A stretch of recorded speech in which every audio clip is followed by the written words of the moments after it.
Hey everyone, welcome to the class. This is मैं अभिषेक साहू। आज हम इस वीडियो में पढ़ने वाले हैं क्लास 12 फिजिक्स का chapter second, electric potential and capacitance in just one shot. Guys, ये वन शॉट आपकी लाइफ का बेस्ट वन शॉट होने वाला है। आप जब यहां से इस वीडियो के एंड तक पहुंचेंगे ना, तो आप कमेंट करे बिना नहीं रहेंगे, खुश होकर कमेंट करोगे, बोला सर मजा आ गया, मैंने नहीं सोचा था कि इतनी जल्दी, इतने बेस्ट तरीके से, इतने शानदार तरीके से ये चैप्टर भी खत्म हो सकता है और मुझे आ सकता है। सबसे बड़ी बात ये है, देखिए ये चैप्टर आपने बहुत जगह देखा होगा, हाँ, लेकिन बस मेरा आज ये टारगेट यही है कि अगर मैं आपको कुछ सिखा रहा हूं और आप अपना कुछ 1 घंटा आधा घंटा यहां पर दे रहे हो, तो आपका टाइम पूरी तरह से यूटिलाइज हो और पूरी तरीके से आपको इसका बेनिफिट मिले। तो बस यही याद रखिएगा कि मैं इस वीडियो में आपको यह जानकर के पढ़ाऊंगा कि इसके बाद आपको कोई और वन शॉट देखने की जरूरत ना पड़े। एंड ट्रस्ट मी गाइस, जब आप इस वीडियो के एंड तक जाओगे ना, तो आपका दिल खुश हो जाएगा। आप यहां से कमेंट करे बिना नहीं जाओगे। आप अगर चाहते हैं कि इस चैप्टर के इजीएस्ट का मतलब होता है इजीएस्ट, अगर आप चाहते हैं कि सबसे आसान जो नोट्स हैं, जिससे आपका चैप्टर का रिवीजन आधे घंटे में हो जाए, तो आपको ये नोट्स डाउनलोड कर लेने हैं टेलीग्राम चैनल से, जिसकी लिंक मैंने डिस्क्रिप्शन में दे दी है। लेकिन अगर लिंक काम नहीं करती है, तो आप टेलीग्राम पर मैनुअली जाएं और सर्च करें अभिषेक साहू सर फिजिक्स और यहां से नोट्स को डाउनलोड कर लें। इसके साथ साथ बाकी के जो चैप्टर्स हैं, उनके वन शॉट भी आ चुके हैं और आते जा रहे हैं। आप क्या करें, आप YouTube पर जाएं और चैप्टर नेम के बाद वन शॉट अभिषेक साहू लिख के सर्च करें, तो आपको बाकी के चैप्टर्स भी मिल जाएंगे। तो चलिए हम स्टार्ट करते हैं आज की इस वीडियो को। और सबसे पहले, क्योंकि हमारे चैप्टर का नाम है इलेक्ट्रिक पोटेंशियल एंड कैपेसिटेंस, तो शुरुआत होती है इलेक्ट्रिक पोटेंशियल क्या होता है। देखिए बेसिक सी बात है, आपने सुना होगा उस बंदे के अंदर पोटेंशियल बहुत है यार, है कि नहीं। तो यहां पर, अब यहां पे तो आपको कोई बंदा या बंदी नहीं मिलेगी, हाँ, क्योंकि ये है अपने पास इलेक्ट्रिसिटी, इलेक्ट्रिक चार्ज यहां पर आपको देखने को मिलेंगे। तो यहां पर बात करी जाती है चार्ज की। तो देखिए बेसिकली इलेक्ट्रिक पोटेंशियल क्या होता है, आसान भाषा में हम समझेंगे। जैसे मान के चलो मेरे पास ये चार्ज है, तो अब आप ये बताओ, इस चार्ज की कुछ वैल्यू हो सकती है 1 कूलम, 2 कूलम, 1 माइक्रो कूलम, लेकिन ये चार्ज इलेक्ट्रिक फील्ड बना रहा होगा। तो इस चार्ज का जो इंपैक्ट है वो इस जगह पे कुछ होगा, इस जगह पे कुछ और होगा, इस जगह पे कुछ और होगा, ठीक है, इस जगह पे कुछ और होगा। तो बेसिकली इस चार्ज की जो ताकत है वो अलग अलग जगह पे क्या है, अलग अलग है कि नहीं। तो इसी को हम बोलते हैं कि भाई इस चार्ज का पोटेंशियल यहां पे कितना है, हमने कहा 1 वोल्ट, यहां पे कितना है, हमने कहा 2 वोल्ट, यहां पे कितना है, हमने कहा 3 वोल्ट। तो बेसिकली पोटेंशियल क्या होता है, चार्ज की स्ट्रेंथ अलग अलग पॉइंट पर कितनी है, बात को समझना। जैसे कि अब चलो ठीक है, हमने मान लिया। अभी क्या होता है कि सर हमने तो फॉर्मूला पढ़ा है इलेक्ट्रिक पोटेंशियल का, या सर फॉर्मूला वगैरह कुछ होता है, तो हाँ बिल्कुल होता है। जैसे अगर मान के चलो मुझे निकालना है कि इस चार्ज Q की स्ट्रेंथ, या मैं कहूं आसान भाषा में पोटेंशियल इस जगह पे कितना है, तो इसका फॉर्मूला क्या होता है। इस पोटेंशियल को मैं मेजर कैसे करता हूं, पोटेंशियल को मैं रिप्रेजेंट करता हूं V से, तो इस पोटेंशियल को मेजर कैसे करते हैं, तो बेसिकली इसका एक तरीका होता है कि अगर हम एक चार्ज को, जिसको हमने बोला टेस्ट चार्ज, क्या बोला, टेस्ट चार्ज वो चार्ज होता है जिसकी खुद की वैल्यू, जिसका खुद का मैग्नीट्यूड बहुत बहुत ज्यादा छोटा होता है कि हम उसको नेग्लेक्ट कर सकते हैं, ठीक है। चलो, तो बेसिकली मैंने कोई टेस्ट चार्ज मान लिया कि अगर मैं एक टेस्ट चार्ज Q0 को लेकर के आता हूं इंफिनिटी से पकड़ के इस पर्टिकुलर पॉइंट तक, तो मुझे कितना वर्क करना पड़ा, जितना वर्क करना पड़ेगा इस टेस्ट चार्ज को लेकर के आने में, इतनी ही पोटेंशियल की वैल्यू यहां पर इस जगह पे कही जाएगी। जैसे मान के चलो कि ये मेरे पास एक यूनिट पॉजिटिव चार्ज है। कैसा चार्ज है, यूनिट पॉजिटिव चार्ज। यूनिट का मतलब होता है 1, मतलब 1 वैल्यू, 1 कूलम, 1 माइक्रो कूलम। तो मैंने इसको बोला यूनिट पॉजिटिव चार्ज। तो यूनिट पॉजिटिव चार्ज को लाने में, एग्जांपल के तौर पे आप इसको 1 कूलम समझे, तो यूनिट पॉजिटिव चार्ज को लाने में अगर मुझे यहां पे 10 जूल का वर्क करना पड़ा, तो यहां पे क्या बोलूंगा, 10 जूल पर कूलम। यहां पर मुझे वर्क करना पड़ा यहां तक लाने में, क्योंकि देखो एक्चुअल में क्या होता है कि ये वाला जो चार्ज है ना, ये रिपेल करेगा दूसरे चार्ज को, या दूसरे चार्ज को अट्रैक्ट करेगा। तो हम चाहते हैं कि ये कांस्टेंट वेलोसिटी के साथ आए, तो हम इसको पकड़ के लेके आते हैं ताकि इसकी वेलोसिटी, इस टेस्ट चार्ज की वेलोसिटी ना बदले, समझे। तो अभी क्या होता है कि जैसे जैसे आप इस चार्ज के, जैसे मान के चलो ये पॉजिटिव चार्ज है, हाँ, तो अभी क्या होगा कि मुझे इसको पुश करके ले जाना पड़ेगा धक्का देके, क्योंकि जितना इसके पास में जाऊंगा ये उतना स्ट्रॉन्ग फोर्स लगाएगा, है क्या नहीं? तो जितना मैं इसके पास में जाऊंगा मुझे उतना ज्यादा वर्क करना पड़ेगा। तो हमने कहा 20 जूल पर कूलम आपने वर्क करा, तो जितना आपने वर्क करा उसके हिसाब से हम पोटेंशियल बोलेंगे। तो यहां का पोटेंशियल कितना बोलोगे आप? यहां का पोटेंशियल हम बोलेंगे, यहां का पोटेंशियल, वेट, यहां का पोटेंशियल, एक मिनट,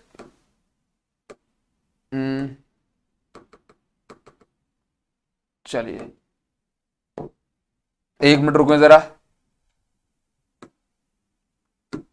ओके, तो यहां का पोटेंशियल हम बोलेंगे कितना? 10 वोल्ट, 10 वोल्ट। यहां का पोटेंशियल 20 वोल्ट। ठीक, तो बेसिकली क्या होता है कि पोटेंशियल का मतलब है किसी भी चार्ज की स्ट्रेंथ, किसी भी चार्ज बॉडी की स्ट्रेंथ किसी एक पर्टिकुलर प्लेस पर कितनी है, किसी एक पर्टिकुलर लोकेशन पर कितनी है। और इसका मेजरमेंट कैसे होता है कि उस यूनिट पॉजिटिव चार्ज को लेकर आने में उस पर्टिकुलर जगह तक हमने कितना वर्क किया। क्लियर है? तो इसका फॉर्मूला क्या बन गया? Work done upon test charge, मतलब वर्क अपॉन टेस्ट चार्ज। अब मान के चलो कि मुझे इंफिनिटी से नहीं लेके आना है, मुझे तो यहां से लेके यहां तक लेके जाना है। तो ये तो होगा पोटेंशियल, और पोटेंशियल डिफरेंस का फॉर्मूला क्या होगा? लेट्स से इस जगह का नाम ए हो गया और इस जगह का नाम हो गया बी। तो पोटेंशियल डिफरेंस का फॉर्मूला क्या हो जाएगा? आप ये देखो, बी वर्क डन कहां से कहां तक आपने किया? वर्क डन आपने किया ए से लेके बी तक ले जाने में, अपॉन कौन से चार्ज को लेके गए? क्यू नॉट को। क्लियर है? तो इस तरीके से आप बता सकते हो कि 2 पॉइंट तक लेके जाना है तो आपने किस तरह से फॉर्मूला बनेगा। तो आई होप आपको पोटेंशियल समझ में आ गया होगा। ठीक है ना? पोटेंशियल कैसी क्वांटिटी है सर? तो पोटेंशियल स्केलर क्वांटिटी। कैसे क्वांटिटी है? स्केलर। पोटेंशियल की डायरेक्शन नहीं होती, ये किसी पर्टिकुलर पॉइंट की लोकेशन या कहें किसी पर्टिकुलर पॉइंट या लोकेशन की प्रॉपर्टी होती है। जैसे कि अगर मैं बोल रहा हूं कि ये वाली डिस्टेंस है सर, ये वाली डिस्टेंस है आपके पास 3 मीटर, तो 3 मीटर चाहे मैं इस साइड देखूं, 3 मीटर चाहे मैं इस साइड देखूं, हर एक पॉइंट पर जो पोटेंशियल कितना होगा वो बराबर होगा। क्लियर है? तो पोटेंशियल की डायरेक्शन नहीं होती, ये पर्टिकुलर लोकेशन की प्रॉपर्टी है। तो कैसी क्वांटिटी है? स्केलर क्वांटिटी है। ठीक है, अब देखिए जरा, पोटेंशियल डिफरेंस की तो बात हो गई। पोटेंशियल डिफरेंस की बात करेंगे तो क्या है? Work done in moving a unit positive charge from one point two another. और अकेला पोटेंशियल बोलेंगे तो इंफिनिटी से किसी पर्टिकुलर पॉइंट तक लाने में जितना वर्क करना पड़ा। अच्छा, एक और बात, electric potential is independent of path followed because electric force is a conservative quantity. ये एक जरूरी पॉइंट है कि इलेक्ट्रिक पोटेंशियल जो है पाथ पर, किस रास्ते से लेकर आए हो उस पर डिपेंड नहीं करता। जैसा कि मैंने आपसे अभी कहा कि अगर आप यहां से 3 मीटर जा रहे हो, अगर आप यहां से 3 मीटर की दूरी पर हो तो यहां का पोटेंशियल अगर 20 वोल्ट है, तो अगर आप इस साइड 3 मीटर चल के गए तो यहां का पोटेंशियल भी 20 वोल्ट होगा। अगर आप इस साइड आए हो इससे 3 मीटर की दूरी पर, तो यहां का पोटेंशियल भी 20 मीटर जो है 20 वोल्ट ही होगा। मतलब आप कहीं से भी आओ, बस से बराबर डिस्टेंस पे हो तो पोटेंशियल हर बार बराबर होगा। इसका मतलब ये हो गया कि ये फाइनल पोजीशन पे डिपेंड करता है, हाँ, फाइनल लोकेशन पे डिपेंड करता है, किस रास्ते से आप यहां पर आए हो उस पर डिपेंड नहीं करता। क्लियर है? इसीलिए हमने बोला कि इलेक्ट्रिक फोर्स कैसी क्वांटिटी है? कंजर्वेटिव है। ठीक है, अब मुझे 1 वोल्ट अगर डिफाइन करना है तो कैसे करूंगा? तो ये तो बहुत आसान है सर। 1 वोल्ट, देखो वोल्ट का फॉर्मूला क्या होता है? वोल्ट का फॉर्मूला होता है वर्क अपॉन चार्ज। होता है कि नहीं होता? Test charge. तो अभी देखो 1 वोल्ट अगर आपको डिफाइन करना है तो इसका फॉर्मूला हो जाएगा 1, वर्क की यूनिट क्या होती है? 1 जूल, अपॉन चार्ज की यूनिट क्या? हमने कहा 1 कूलम। तो अभी क्या होता है कि अगर आप जो है, अगर आप इंफिनिटी से एक टेस्ट चार्ज को लेकर के आते हैं किसी भी पर्टिकुलर पॉइंट पर और आपने वहां पर 1 जूल का वर्क किया और टेस्ट चार्ज की वैल्यू 1 कूलम थी, तो इस जगह के पोटेंशियल को आप बोलेंगे 1 वोल्ट। क्या बोलेंगे? 1 वोल्ट। तो बेसिकली हमने लिखा हुआ है कि यदि 1 जूल का वर्क करा आपने 1 कूलम के चार्ज को लेकर के आने में, तो उसका पोटेंशियल हो जाएगा 1 वोल्ट। ठीक है, अब हम बात करते हैं कि भाई सर इसका डायमेंशनल फॉर्मूला क्या हो जाएगा? तो ये तो बहुत सिंपल है। अगर हम वर्क के डायमेंशन फॉर्मूले की बात करता हूं तो ये हो जाता है ml² t-2, और ये हो जाता है चार्ज का जो डायमेंशन फॉर्मूला है ये हो जाता है at। ठीक, तो अगर ये ऊपर जाएगा तो हमारे पास ये क्या बन जाएगा? विट। अगर देखो, अगर ये ऊपर जाएगा तो ये क्या बन जाएगा? ये बन जाएगा ml² t-3 a-1। तो ये इसका फाइनल डायमेंशनल फॉर्मूला हो गया यहां से। ठीक, तो ये आपको ध्यान रखना है। नेक्स्ट हम आ जाएंगे भाई direction of flow of charge. देखो बेसिकली क्या होता है कि अगर हम पोटेंशियल की बात करें तो हमारे पास 2 तरह के चार्जेस हैं, एक है आपका नेगेटिव चार्ज और एक है आपका पॉजिटिव चार्ज। तो देखो बेसिकली ऐसा भी नहीं होता। देखो मैं आपको बताऊं कि अगर मैं यहां तक आया, मैं यहां तक आया और यहां तक इस जगह का पोटेंशियल 30 वोल्ट है और इस जगह का पोटेंशियल 20 वोल्ट है, तो ऑब्वियस सी बात है कि भाई इन्फिनिटी से कोई चार्ज लेकर के आया होगा, यहां तक लाया तो मुझे 20 जूल का वर्क करना पड़ा 1 कूलम को चार्ज को लाने में, यहां पर 30 का। ठीक है, तो ये वाला जो पॉइंट है ये हो जाएगा हायर पोटेंशियल पे और ये वाला पॉइंट हो जाएगा लोअर पोटेंशियल पे। ठीक, नाउ ये हायर पोटेंशियल ये लोअर पोटेंशियल, लेकिन ये तो होगा दोनों पॉजिटिव, तो इसका मतलब है पॉजिटिव वाले केस में भी हायर और लोअर पोटेंशियल होता है। ठीक, नाउ अभी क्या होता है कि अगर मेरे पास एक पॉजिटिव चार्ज है और मेरे पास एक नेगेटिव चार्ज है, तो पॉजिटिव वाले को मैं हमेशा हायर पोटेंशियल बोलता हूं और नेगेटिव वाले को हमेशा लोअर पोटेंशियल। ठीक, तो जैसे ये वाली प्लेट मेरे पास हो गई, ये पॉजिटिवली चार्ज प्लेट है और ये नेगेटिवली चार्ज प्लेट है। और अगर मैं यहां पर, आप ध्यान से देख सकते हैं तो आपको दिखेगा कि अगर मैं एक पॉजिटिव चार्ज रखता हूं इन दोनों प्लेट के बीच में और नेगेटिव चार्ज रखता हूं, तो आप समझदार हो गए नहीं? आप समझदार हो, आप मुझे ये बताओ कि ये पॉजिटिव चार्ज कहां जाएगा? सर नेगेटिव की साइड। इसका मतलब ये हो गया कि जो पॉजिटिव चार्ज बोलो या प्रोटॉन बोलो, तो हालांकि पॉजिटिव चार्ज प्रोटॉन में अंतर होता है कि नहीं? मतलब पॉजिटिव चार्ज में प्रोटॉन की एक्सेस होती है इलेक्ट्रॉन से ज्यादा, तो मैं नॉर्मली बोल सकता हूं कि पॉजिटिव चार्ज का जो मोशन होता है वो कहां होता है? नेगेटिव की साइड। मतलब पॉजिटिव चार्ज लो पोटेंशियल की साइड या लोअर पोटेंशियल की साइड जाता है। तो यहां पर याद रखिए, और ये इलेक्ट्रॉन को देख लो, यहां कोई इलेक्ट्रॉन या नेगेटिव चार्ज रखा है, तो इलेक्ट्रॉन या नेगेटिव चार्ज कहां जाएगा? पॉजिटिव की साइड। तो हमेशा याद रखिए कि जो इलेक्ट्रॉन का जो मोशन है वो पॉजिटिव की साइड होता है, मतलब हायर पोटेंशियल की साइड। तो इलेक्ट्रॉन जाते हैं lower potential to higher potential. और प्रोटॉन कहां जाते हैं? प्रोटॉन जाते हैं, देखो जरा, प्रोटॉन या पॉजिटिव चार्ज ये जाते हैं नेगेटिव की साइड, मतलब लोअर पोटेंशियल की साइड। तो higher potential to lower potential. Clear है इतनी बात? आई होप आपको समझ में आ रहा होगा। ठीक, चलिए आगे बढ़ते हैं। अब हम बात करेंगे derive expression for electric potential due to point charge. देखो एक्चुअल में क्या होता है कि अभी तक हमने पोटेंशियल की इतनी सारी बातें पढ़ी, तो अब हमारा फर्ज ये बनता है कि हमें ये पता हो कि अगर मेरे पास एक पॉजिटिव चार्ज है तो इस पॉजिटिव चार्ज की स्ट्रेंथ किसी पर्टिकुलर पॉइंट पर कितनी होगी।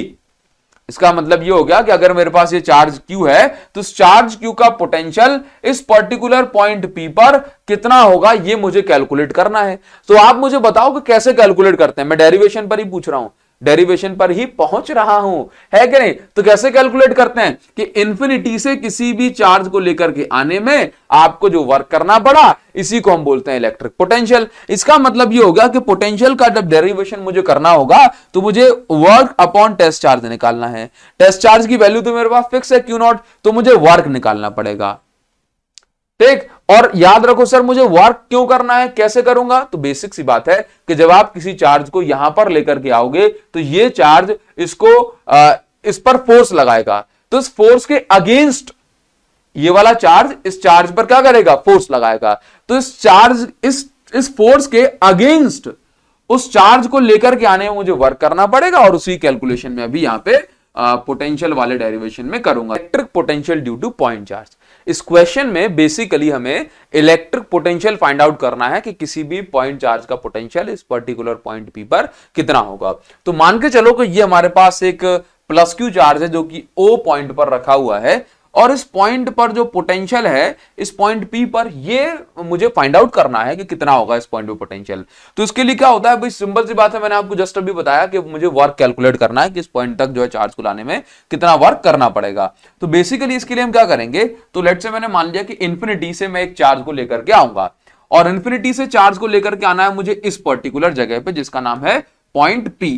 ठीक है, नाउ अभी होता क्या है कि इंफिनिटी से जब मैं एक चार्ज को लेकर के आता हूं तो मुझे इंफिनिटी पे कोई वर्क नहीं करना पड़ता है, क्योंकि इंफिनिटी में ऐसी पॉइंट को बोलता हूं जहां पर जो कोई भी इलेक्ट्रिक फोर्स वगैरह है वो जीरो माना जाता है। तो सबसे पहले हम पॉइंट A पर आए।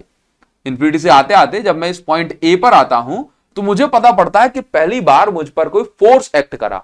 ठीक है, तो यहां से मुझे वर्क करना पड़ेगा। ऑल्दो वर्क करने की शुरुआत इंफिनिटी से हुई, ठीक है, लेकिन इस यहां तक ना जो फोर्स था ये नेग्लिजिबल था। तो फिर मैंने ए पॉइंट से कंसीडर करा कि ए पॉइंट पर मुझ पर फोर्स लगना शुरू हुआ। तो इसका मतलब क्या हो गया कि लेट्स से अगर मैं एक टेस्ट चार्ज Q0 को लेकर के आता हूं, ठीक, तो मुझ पर जो फोर्स लगेगा ये वाले पॉजिटिव चार्ज के कारण वो इस साइड लगेगा। तो मैंने इसको नाम दिया F वेक्टर। ये कौन सा फोर्स है, ध्यान रखना, ये कौन सा फोर्स है, ये इलेक्ट्रिक फोर्स, कौन सा force, electric force, F vector. अभी क्या होता है कि मुझे ना इस पॉइंट पी तक जाना है, कहां तक जाना है, इंफिनिटी से पॉइंट पी तक। तो मैं क्या देखता हूं कि ए से मैं आगे बढ़ता हूं तो फोर्स की जो वैल्यू लगातार बदलती है। तो वर्क का तो भाई एक ही फॉर्मूला हो सकता है, फोर्स इनटू डिस्प्लेसमेंट। तो लगातार बदलने वाली वैल्यूज में कैसे रखूंगा उस सिंगल फॉर्मूले में। तो अभी हम क्या करते हैं कि एक बार में हम पूरा वर्क कैलकुलेट नहीं कर सकते, तो छोटा सा वर्क कैलकुलेट कर लेते हैं। छोटा सा वर्क क्या है कि भाई ए से लेके बी तक जाने में मुझे कितना वर्क करना पड़ा। तो पहले मैंने कहा ए से लेके बी तक की डिस्टेंस कितनी है, dx। ठीक है, फोर्स तो लग ही रहा है इस जगह पे, कितना, एफ वेक्टर। ठीक है ना, तो हमने इसको नाम दे दिया dx वेक्टर। नाउ तो अभी हम क्या करेंगे, छोटा सा वर्क निकालेंगे, स्मॉल वर्क डन, और उसका इंटीग्रेशन कर देंगे तो मुझे मिल जाएगा टोटल वर्क डन। तो स्मॉल वर्क डन जो होता है dw is equal to F vector dot dx vector, मतलब फोर्स इनटू डिस्प्लेसमेंट। अभी जो एफ वेक्टर है ये क्या है, ये है इलेक्ट्रिक फोर्स। क्या है, इलेक्ट्रिक फोर्स। देखो जरा, इलेक्ट्रिक फोर्स लग रहा है इस डायरेक्शन में और डिस्प्लेसमेंट हम कर रहे हैं इस डायरेक्शन में। इलेक्ट्रिक फोर्स है इस डायरेक्शन में और डिस्प्लेसमेंट हमारे चार्ज की इस साइड। तो दोनों के बीच में जो एंगल होगा वो कितना होगा, theta is equal to 180 degree. But angle कहां से आया, तो देखो F vector dot dx vector, जब हम कभी भी किसी भी डॉट प्रोडक्ट को ओपन करते हैं तो वहां पर आता है कॉस थीटा।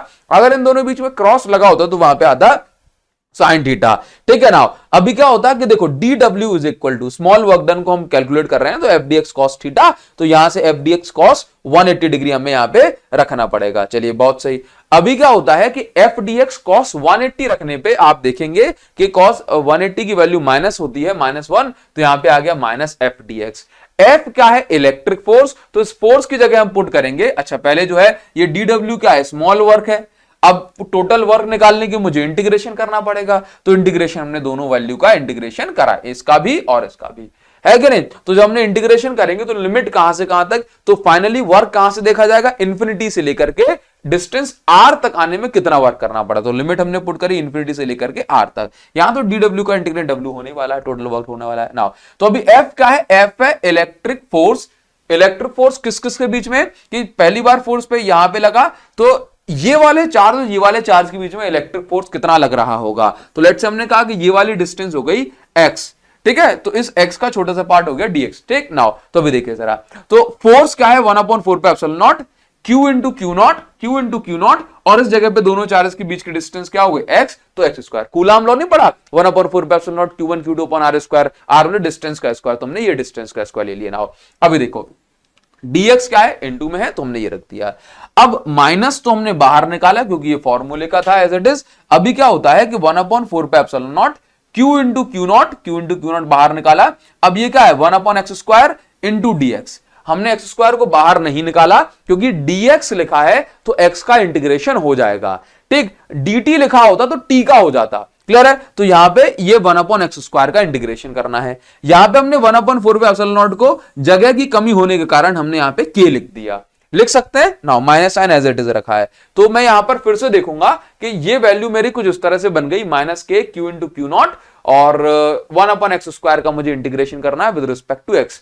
अभी क्या होता है कि work is equal to -k q into Q naught as it is चल रहा है, बस इसका मैं इंटीग्रेशन करूंगा तो ये आ जाएगा -1/x। इंटीग्रेशन अगर नहीं जानते हो तो सर्च कर लेना, integration one shot by Abhishek Sahu, video मिल जाएगी, 15-20 मिनट में इंटीग्रेशन खत्म हो जाएगा।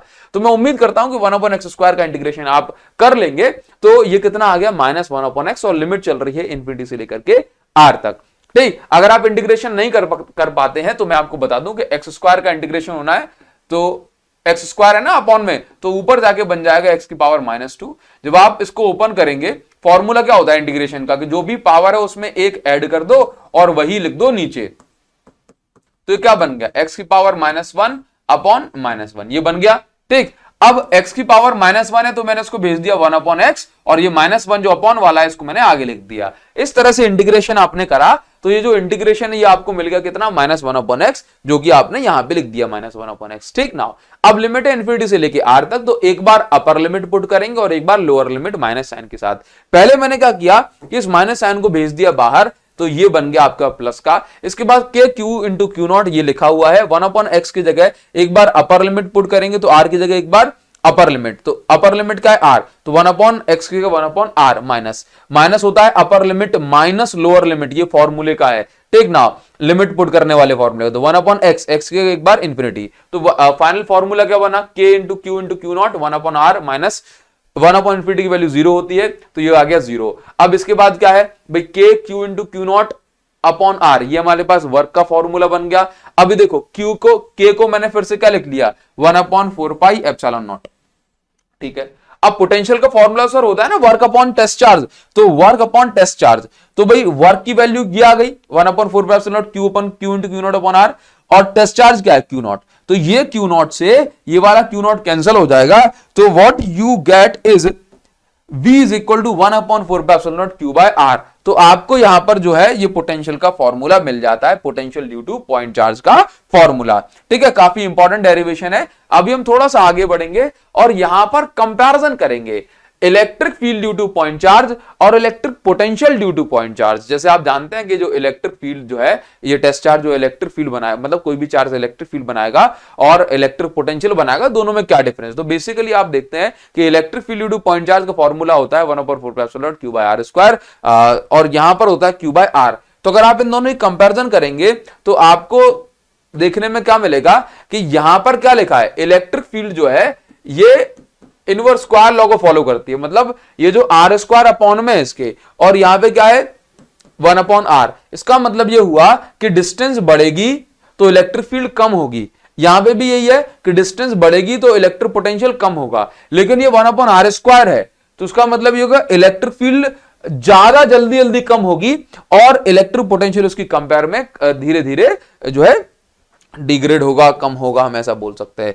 तो अगर मुझे इन दोनों के लिए ग्राफ ड्रॉ करना है तो मैं कुछ ऐसा ग्राफ यहां पर बनाऊंगा कि भाई देखिए जरा कि ये हो गया इलेक्ट्रिक फील्ड के लिए और ये हो गया इलेक्ट्रिक पोटेंशियल के लिए। तो आप यहां पर इसका मतलब ये हुआ कि आप ये देख रहे हो, ये जो पहला वाला जो ग्राफ है ये हो गया इलेक्ट्रिक पोटेंशियल के लिए 1/r, और ये हो गया इलेक्ट्रिक फील्ड के लिए। ये दूसरा वाला ग्राफ ये बता रहा है, भाई देखो ये दूसरा वाला ग्राफ ये बता रहा है कि इलेक्ट्रिक फील्ड जो है जल्दी जल्दी कम हो रही है और इलेक्ट्रिक पोटेंशियल धीमे धीमे। तो इस तरह से हम ग्राफ बनाते हैं। क्लियर नाउ, इसमें हाइपरबोला, इसमें आपका पैराबोला। ठीक, नाउ आगे बढ़ जाएंगे। अब देखिए बड़ा ही इंपॉर्टेंट पॉइंट यहां पे बनता है, क्वेश्चन बनते हैं यहां से आपके एग्जाम में, electric field and electric potential inside conducting cell.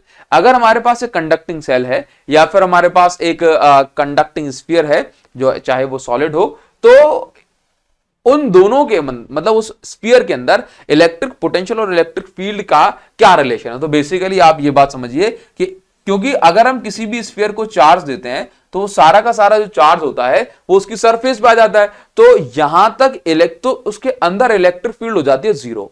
Electric field zero, electric field zero का मतलब है हमें अगर कोई चार्ज लेकर के आना है तो इसके अंदर हमें कोई वर्क नहीं करना पड़ेगा, क्योंकि इलेक्ट्रिक फील्ड जीरो है तो हम पे कोई फोर्स नहीं लगेगा, और फोर्स नहीं लगेगा तो हम उस चार्ज को आगे ले जा सकते हैं, नीचे ले जा सकते हैं। तो इलेक्ट्रिक फील्ड तो यहां पे जीरो है, यहां पे जीरो है। ठीक है ना, और सरफेस पे, क्योंकि सारा चार्ज कहां होता है सरफेस पे, तो इलेक्ट्रिक फील्ड सरफेस पे हो जाती है मैक्सिमम।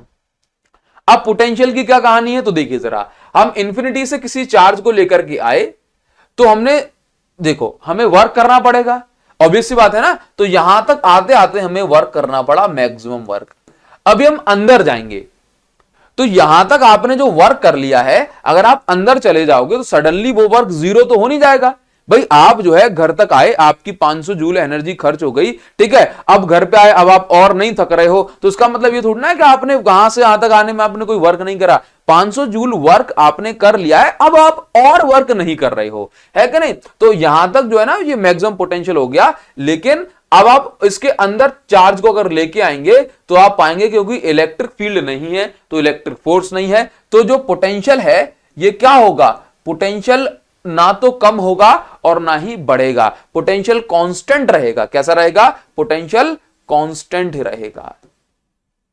ठीक है, बात समझ में आ गई, क्योंकि आपने अब और वर्क नहीं करना पड़ेगा, क्योंकि इलेक्ट्रिक फोर्स अंदर जीरो है, तो आपको और पोटेंशियल नहीं बढ़ेगा ना ही कम होगा, तो पोटेंशियल इसके अंदर कैसा रहेगा, कांस्टेंट। तो अगर मैं इसका ग्राफ बनाता हूं तो ग्राफ शायद हमने बनाया होगा, हां जी भाई, तो ग्राफ बनाऊंगा तो ग्राफ कुछ ऐसा बनेगा, इलेक्ट्रिक फील्ड और डिस्टेंस का फॉर स्फेरिकल शेल। अगर आप कंडक्टिंग शेल देखेंगे तो देखो अंदर इलेक्ट्रिक फील्ड जीरो होती है, अंदर इलेक्ट्रिक फील्ड कैसी है, जीरो है। फिर जैसे ही आप कहां पहुंचे, जैसे ही आप सरफेस पे पहुंचे, जब जैसे ये जो है ना ये रेडियस के बराबर हो गई, ठीक, तो आप जो इलेक्ट्रिक फील्ड है ये सडनली क्या हो जाती है, मैक्सिमम, और उसके बाद इलेक्ट्रिक फील्ड इस तरह से, क्योंकि जो शेल है वो पॉइंट चार्ज की तरह एक्ट करती है, तो इलेक्ट्रिक फील्ड इस रूल को फॉलो करेगी, मतलब यहां पे मैक्सिमम और मैक्सिमम के बाद इस तरह से पैराबोलिक शेप में चली जाएगी। और इलेक्ट्रिक पोटेंशियल में आपने क्या देखा है, देखो जरा पोटेंशियल में, तो इलेक्ट्रिक पोटेंशियल में आपने देखा है कि जो पोटेंशियल है ये कैसा है, ये सेंटर पे कैसा है, मैक्सिमम है, मैक्सिमम रहता है कहां तक, ये मैक्सिमम रहता है जब तक आप रेडियस तक ना पहुंच जाओ, इसके बाद ये जो पोटेंशियल है ये डिग्रेड होना स्टार्ट होता है। और डिग्रेड भी कैसे, ये स्लोली डिग्रेड होता है, मतलब स्लोली नीचे जाता है। तो यहां पे आप लिखेंगे V is inversely proportional to R। Clear है?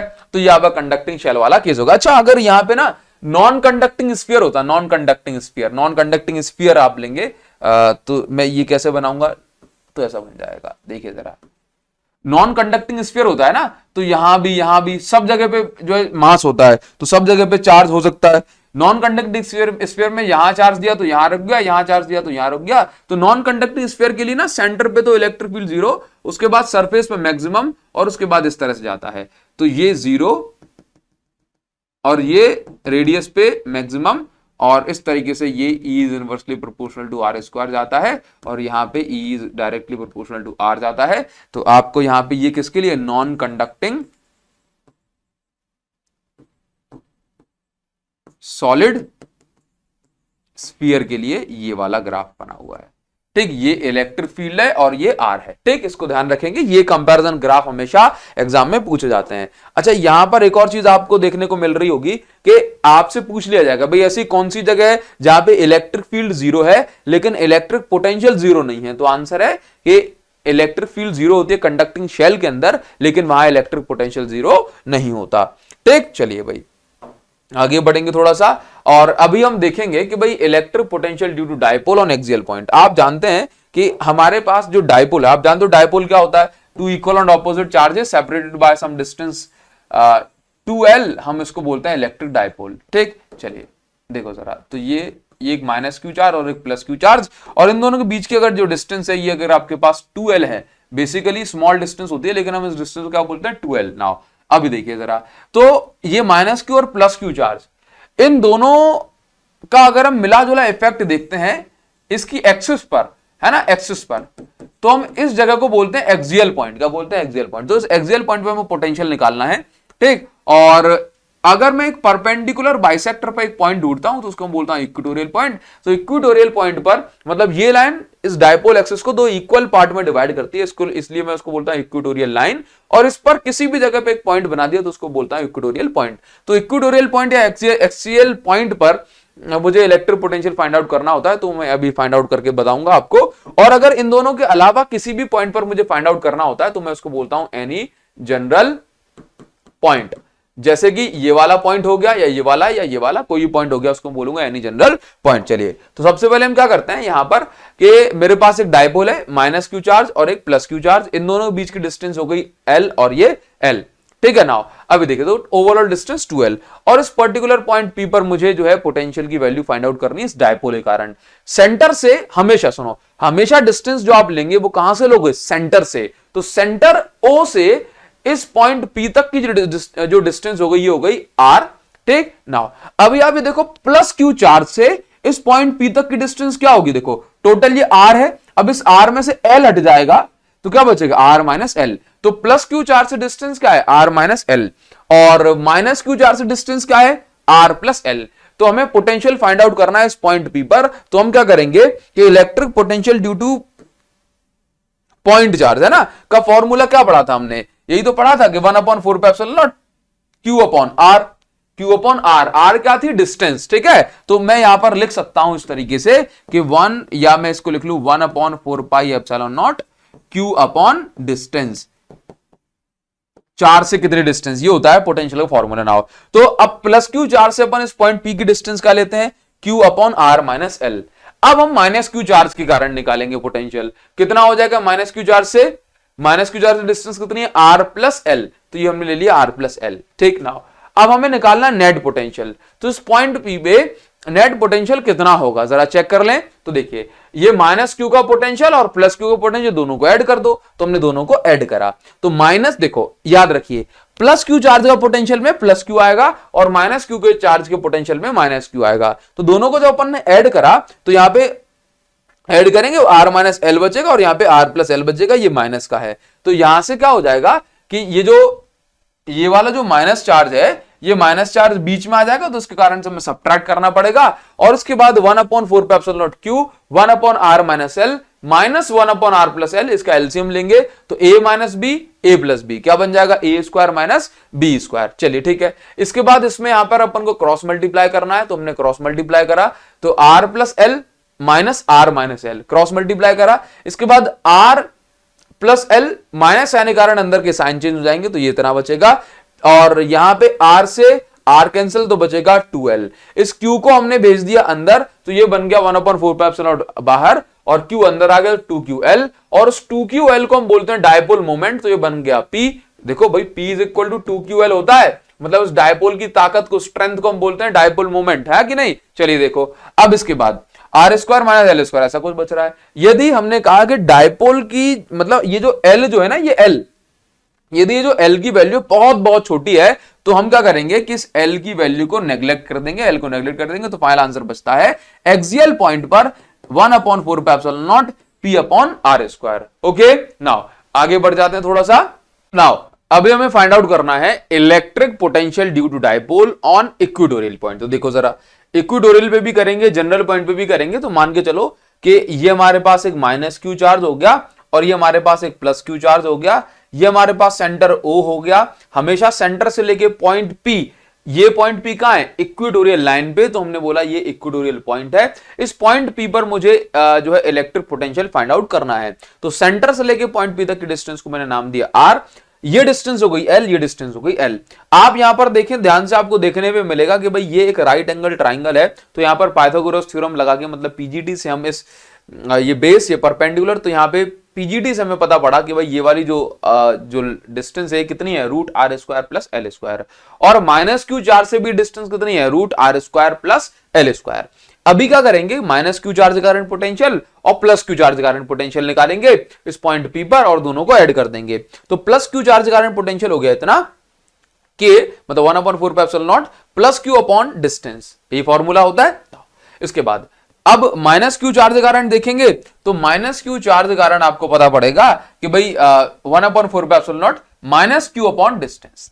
अब इन दोनों को ऐड करोगे तो ये वैल्यूज हो जाएंगी कैंसिल और आंसर आ जाएगा फाइनली 0। तो याद रखिए इलेक्ट्रिक पोटेंशियल कहां 0 होता है, इक्वेटोरियल पॉइंट पर, ठीक है। नाउ अच्छा, एक और पॉइंट होता है इलेक्ट्रिक पोटेंशियल कहां 0 है। लेट्स से ये माइनस क्यू चार्ज और ये एक प्लस क्यू चार्ज, तो डायपोल के सेंटर पे देखोगे ना, सेंटर पे, तो यहां पर भी इलेक्ट्रिक पोटेंशियल जो है 0 होता है, ठीक। तो देखो अब आपको कुछ पॉइंट्स पूछ ले जाते हैं कि भाई ऐसा पॉइंट बताओ जहां पे इलेक्ट्रिक फील्ड 0 नहीं होती लेकिन इलेक्ट्रिक पोटेंशियल 0 होता है, तो आंसर है इक्वेटोरियल पॉइंट पे, ठीक है। अब आपको ये बताना है कि भाई ऐसा पॉइंट बताओ जहां पे इलेक्ट्रिक फील्ड 0 नहीं होती बट इलेक्ट्रिक पोटेंशियल 0 नहीं होता बट इलेक्ट्रिक फील्ड 0 होती है। तो आपने अभी एग्जांपल दिया कौन सा वाला, एक कंडक्टिंग शेल वाला, और मैंने आपको एक और एग्जांपल ये भी दे दिया, ठीक है ना। आगे हम बढ़ेंगे और अब हमें पढ़ना है expression for electric potential on any general point, मतलब किसी भी पर्टिकुलर पॉइंट पर अगर आपको इलेक्ट्रिक पोटेंशियल फाइंड आउट करना है तो आप क्या करेंगे, कैसे फाइंड आउट करेंगे। तो देखो इसके लिए बहुत सिंपल सी बात है कि मान के चलो कि मेरे पास ना ये इस तरह से मैं मान लेता हूं कि मेरे पास कोई भी एक डायपोल हो गया, व्हाइट पेन का ही इस्तेमाल हम करेंगे। ये देखो यहां पे माइनस क्यू चार्ज और ये मेरे पास एक प्लस क्यू चार्ज, ये डायपोल बन गया, ये डिस्टेंस L, ये वाली डिस्टेंस भी L।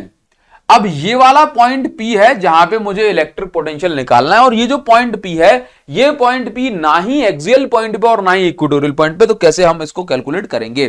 तो उसके लिए आपको क्या करना है, सबसे पहले प्लस क्यू से हमने डिस्टेंस देखी, यहां की कितनी है, हमने नाम दिया R2, और माइनस क्यू से इस पॉइंट P की डिस्टेंस कितनी, हमने नाम दिया इसको R1, ठीक है। नाउ अभी आप ये देखिए कि भाई सेंटर से, हमेशा सेंटर से डिस्टेंस कितनी ले लेनी है आपको, R, ठीक। अब अपन क्या करते हैं कि हमें तो भाई एक ही काम आता है कि इलेक्ट्रिक पोटेंशियल निकालना है पॉइंट P पे, तो हम तो प्लस क्यू के कारण निकालेंगे और माइनस क्यू के कारण निकालेंगे। तो भाई देखो जरा, प्लस क्यू का पोटेंशियल फॉर्मूला क्या होता है, V is equal to 1/4πε0 charge upon distance. तो चार्ज अपॉन डिस्टेंस, तो भाई माइनस क्यू चार्ज ऊपर रखेंगे और डिस्टेंस क्या है R1 को नीचे रखेंगे, ठीक, प्लस अब क्या करेंगे भाई चार्ज अपॉन डिस्टेंस, तो Q2 मतलब ये वाले केस में प्लस Q को ऊपर रखेंगे और डिस्टेंस R2 नीचे रखेंगे।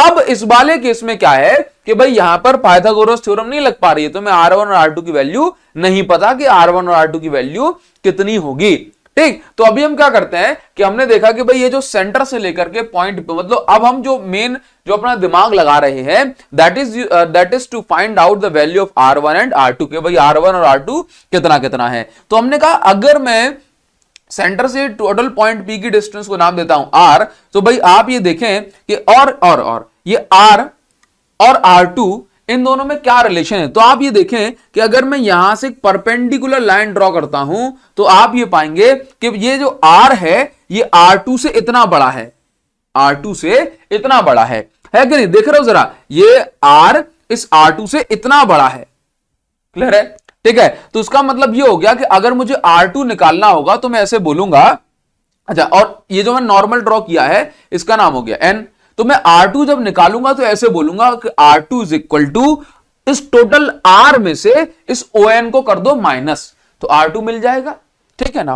और अगर मुझे देखना है कि सर ये R1 R से कितना बड़ा है कि नहीं, तो मैंने इस लाइन को पीछे एक्सटेंड करा और यहां पर एक परपेंडिकुलर दाग दिया, ठीक है। तो आप क्या देखेंगे कि भाई इसको हमने क्या नाम दे दिया M, तो आप क्या देखते हैं कि सर ये जो R1 है R से इतना बड़ा है, समझ में आ गई ना।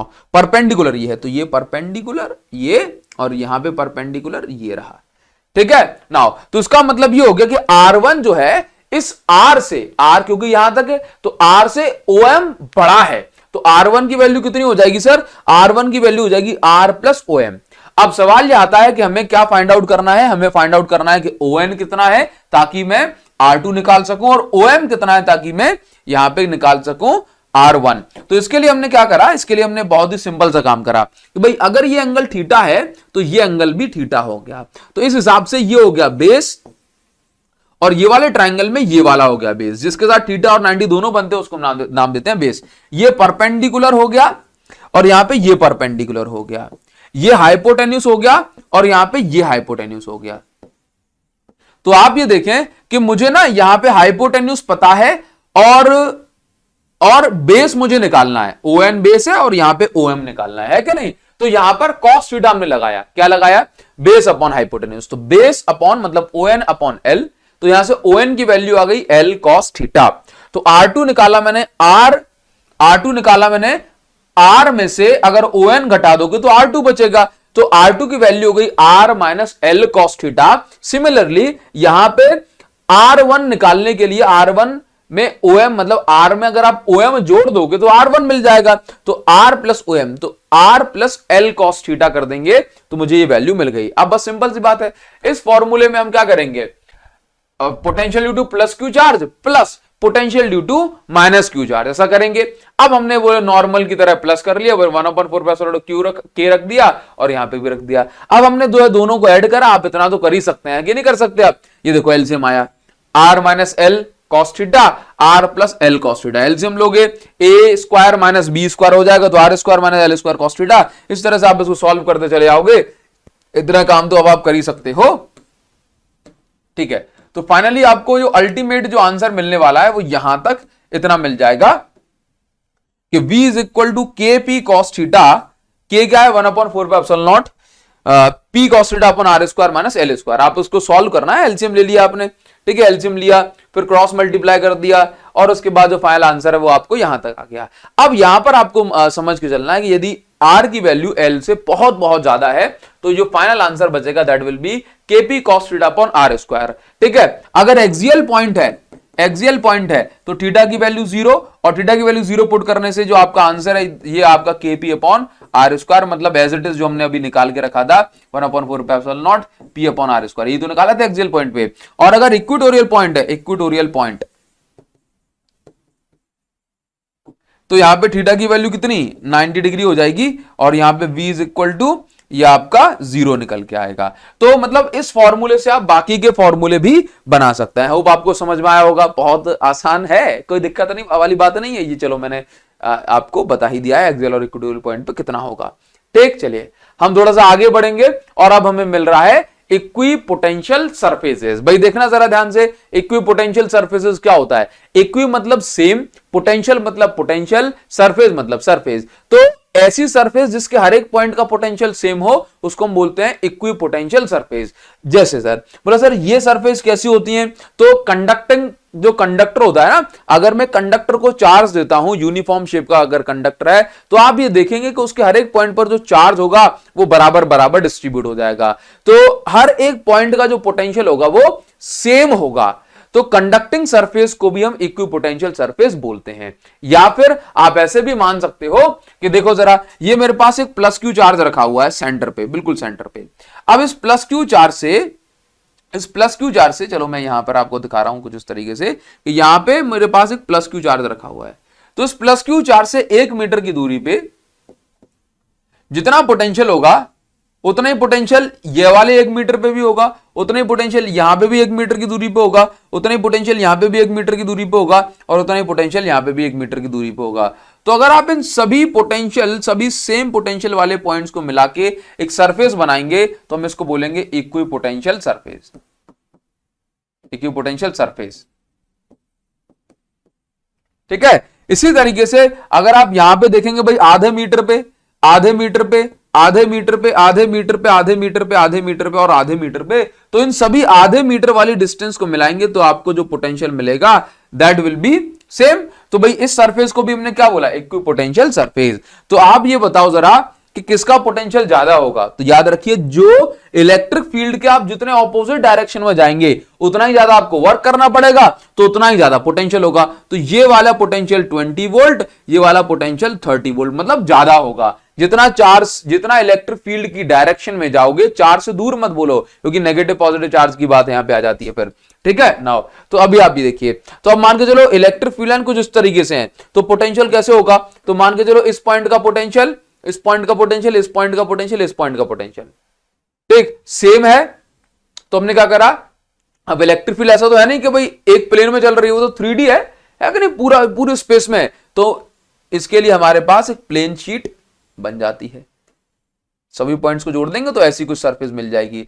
तो अगर लाइंस कैसी हैं, इन लाइंस कहां से आ रही है? इंफिनिटी से, मतलब पैरेलल इलेक्ट्रिक फील्ड लाइन आ रही है। तो इक्विपोटेंशियल सरफेस कैसी मिलेंगी आपको? इक्विपोटेंशियल सरफेस कैसी मिलेंगी? प्लेन मिलेंगी। कैसी मिलेंगी? प्लेन। और पॉइंट चार्ज के लिए कैसी मिलेंगी? ये आपको मिलेंगी स्फेरिकल सरफेस, ठीक है। नाउ अभी देखिए जरा आगे बढ़ जाएंगे। अभी क्या होता है कि जो इक्विपोटेंशियल सरफेस है इसकी कुछ प्रॉपर्टीज होती हैं और उसके बाद हम दूसरा पैटर्न को भी समझेंगे। देखिए जरा इसकी प्रॉपर्टीज क्या है कि यहां पर हमने पढ़ा equipotential surface same potential at every point, ठीक है। दूसरी बात, work done in moving A charge on equipotential surface from one point two another is zero. देखो सिंपल सी बात है कि मेरे पास ये एक सरफेस है, इसको मैंने नाम दिया इक्विपोटेंशियल सरफेस। तो अगर मैं इस पॉइंट पे खड़ा हूं और इस पॉइंट पे खड़ा हूं, अब दोनों का ही पोटेंशियल कितना है? 10 वोल्ट। तो अभी क्या होगा कि मुझे एक पॉइंट से दूसरे पॉइंट जाने में कोई वर्क नहीं करना पड़ेगा, क्योंकि वर्क का फॉर्मूला होता है, देखो जरा, V इज इक्वल टू क्या होता है? VAB is equal to work done from A to B is upon Q0। अभी देखो क्या होता है कि भाई देखो ये पोटेंशियल डिफरेंस का फॉर्मूला है कि नहीं? तो आप ये किसका फॉर्मूला है? पोटेंशियल डिफरेंस का, दो पॉइंट के बीच में जो पोटेंशियल है उसका फॉर्मूला है। तो अगर दोनों पॉइंट का पोटेंशियल डिफरेंस कितना है? 0, क्योंकि दोनों का पोटेंशियल कितना है? जो है 10 वोल्ट। तो आप यहां पर देखेंगे जो वर्क डन की जो वैल्यू आएगी ए से लेके बी तक ले जाने में, वो कितनी आएगी? 0 आएगी। तो इसलिए वर्क डन कितना हो जाता है? 0, क्योंकि दोनों पॉइंट का पोटेंशियल सेम है। Electric fields are closer in strong electric field, मतलब आप ऐसा देखें कि यहां पर आप लिखें कि इक्विपोटेंशियल सरफेसेस, क्या लिखना है आपको? यहां पर लिखना है कि इक्विपोटेंशियल सरफेसेस कैसी होती हैं? इक्विपोटेंशियल सरफेस कैसी होती हैं? सरफेस जो है स्ट्रॉन्ग इलेक्ट्रिक फील्ड में तो पास में होती है और वीक इलेक्ट्रिक फील्ड में दूर होती हैं। इसका मतलब आप ऐसे मान के चलो कि अगर यहां पर इलेक्ट्रिक फील्ड स्ट्रॉन्ग है, इलेक्ट्रिक फील्ड कैसी है? इलेक्ट्रिक फील्ड स्ट्रॉन्ग है, तो आप ये देखेंगे कि आपको स्ट्रॉन्ग इलेक्ट्रिक फील्ड में वर्क करने में क्या होगा, आपको ज्यादा जो है वर्क करना पड़ेगा, ज्यादा फोर्स लगेगा। तो आप क्या देखते हैं कि यहां पर आपने जो है 1 वोल्ट का जो है पोटेंशियल आ गया, फिर थोड़ा सा और बढ़े तो आपने जल्दी जो है वर्क, आपको ज्यादा वर्क करना पड़ा तो 2 वोल्ट, यहां पे और आगे बढ़े तो आपको ज्यादा वर्क करना पड़ा 3 वोल्ट। अगर इलेक्ट्रिक फील्ड वीक है, कैसी है, अगर इलेक्ट्रिक फील्ड वीक है तो वीक इलेक्ट्रिक फील्ड में क्या होता है, जैसे मान के चलो मैं 1-2 लाइन इसमें से हटा देता हूं। अगर इलेक्ट्रिक फील्ड वीक है तो वीक इलेक्ट्रिक फील्ड में फोर्स कम लगेगा, तो आप क्या देखेंगे, आपको वर्क भी कैसा करना पड़ा, कम। तो आप क्या देखते हैं कि आपने 1 वोल्ट का वर्क यहां पे करा, फिर क्योंकि वीक इलेक्ट्रिक फील्ड है तो वर्क धीमे धीमे होगा, तो 2 वोल्ट का वर्क कुछ दूर जाकर के हो पाएगा। तो आप क्या पाते हैं कि यहां पर 1 वोल्ट वाली सरफेस, 2 वोल्ट वाली सरफेस, 3 वोल्ट वाली सरफेस, 4 वोल्ट वाली सरफेस, और यहां पे वर्क धीमे धीमे हो रहा है तो पोटेंशियल भी धीमे धीमे चेंज होगा। तो आप ये देखते हैं कि जो इक्विपोटेंशियल सरफेस है ये दूर दूर होती हैं वीक इलेक्ट्रिक फील्ड वाले रीजन में, और पास पास में होती हैं स्ट्रॉन्ग इलेक्ट्रिक फील्ड वाले रीजन में। और दूसरी बात क्या कि 2 equipotential surface never intersect each other. अगर मान के चलो इस पोटेंशियल, इस जैसे इस सरफेस पे यहां का पोटेंशियल 10 वोल्ट है और दूसरी सरफेस है जो कि 20 वोल्ट वाली है, तो इस जगह का पोटेंशियल 20 वोल्ट और 10 वोल्ट दोनों एक ही नहीं हो सकता। तो हम बोलेंगे कि भाई दो इक्विपोटेंशियल सरफेस कभी इंटरसेक्ट नहीं करती। चलिए, बहुत सही बात। नाउ अच्छा, यहां पर आप याद रखें कि electric potential decreases in the direction of electric field. जैसे कि अगर आप मान के चलो कि अगर आप कहां पर जा रहे हो, देखो अगर आप इलेक्ट्रिक फील्ड के अगेंस्ट चलोगे, कहां जाओगे, इलेक्ट्रिक फील्ड के अगेंस्ट, तो आपको वर्क करना पड़ेगा। वर्क करना पड़ेगा तो पोटेंशियल बढ़ेगा, पोटेंशियल बढ़ेगा तो आप ये देखेंगे कि पोटेंशियल यहां का 10 वोल्ट, यहां का 12 वोल्ट, यहां का 15 वोल्ट, यहां का 18 वोल्ट। ठीक है, आपको वर्क करना पड़ा, पोटेंशियल बढ़ा। लेकिन अगर आप इलेक्ट्रिक फील्ड की डायरेक्शन में जा रहे हो, आप इस डायरेक्शन में जाओ तो क्या होगा, कि आपको वर्क तो नहीं करना पड़ा, तो पोटेंशियल कैसा होगा, डिक्रीज। यहां पे 18, यहां 15, यहां 12, यहां 10। तो अगर आप इलेक्ट्रिक फील्ड के अगेंस्ट जाते हो तो पोटेंशियल बढ़ता है और इलेक्ट्रिक फील्ड की डायरेक्शन में पोटेंशियल कम होता है। ठीक है, याद रखें, चाहे कोई सा भी चार्ज हो, पॉजिटिव नेगेटिव।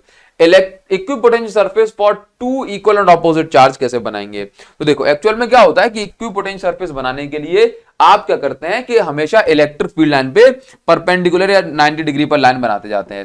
देखो एक्चुअल में क्या होता है कि लेट्स से मेरे पास एक -q चार्ज है और ये एक मेरे पास +q चार्ज है। पहले मैं क्या करूंगा, इक्विपोटेंशियल सरफेस बनाने के लिए इन दोनों लाइंस को, मतलब इन दोनों के लिए इलेक्ट्रिक फील्ड लाइन बना लूंगा।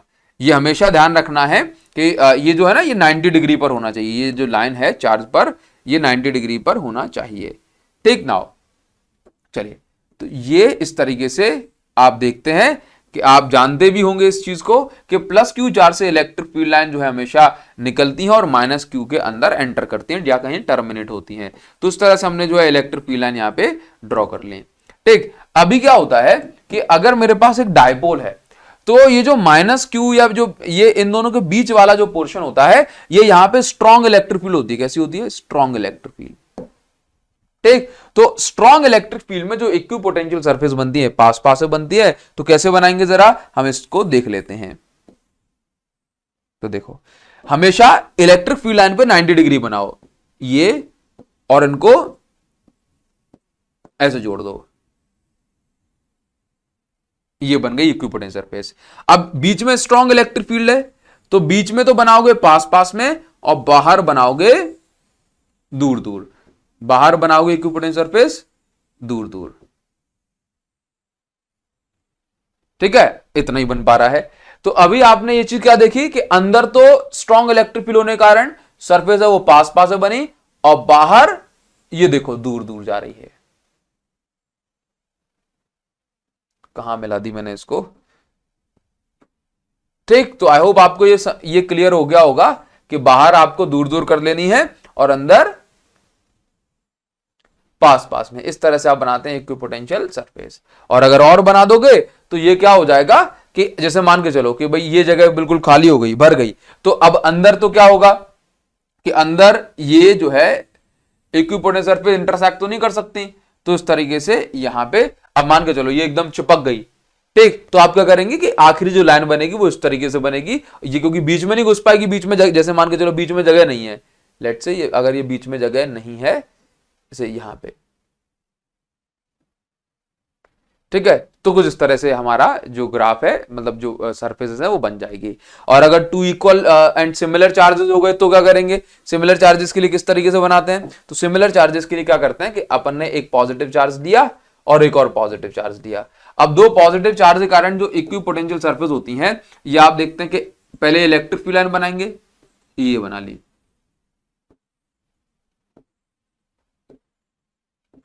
ये इस तरह से इलेक्ट्रिक फील्ड लाइन बनेंगी। तो अब हम इन्हीं इलेक्ट्रिक फील्ड लाइन पे क्या करेंगे, 90 डिग्री पुट करेंगे। चलो ग्रीन पहले मैं इस बार ले लेता हूं। तो बीच में न्यूट्रल पॉइंट होता है, तो बीच वाले जो रीजन है वो कैसा है, वीक इलेक्ट्रिक फील्ड का। तो यहां पे जो इक्विपोटेंशियल सरफेस होंगी ये कैसी बनेंगी, ये बनेंगी दूर दूर,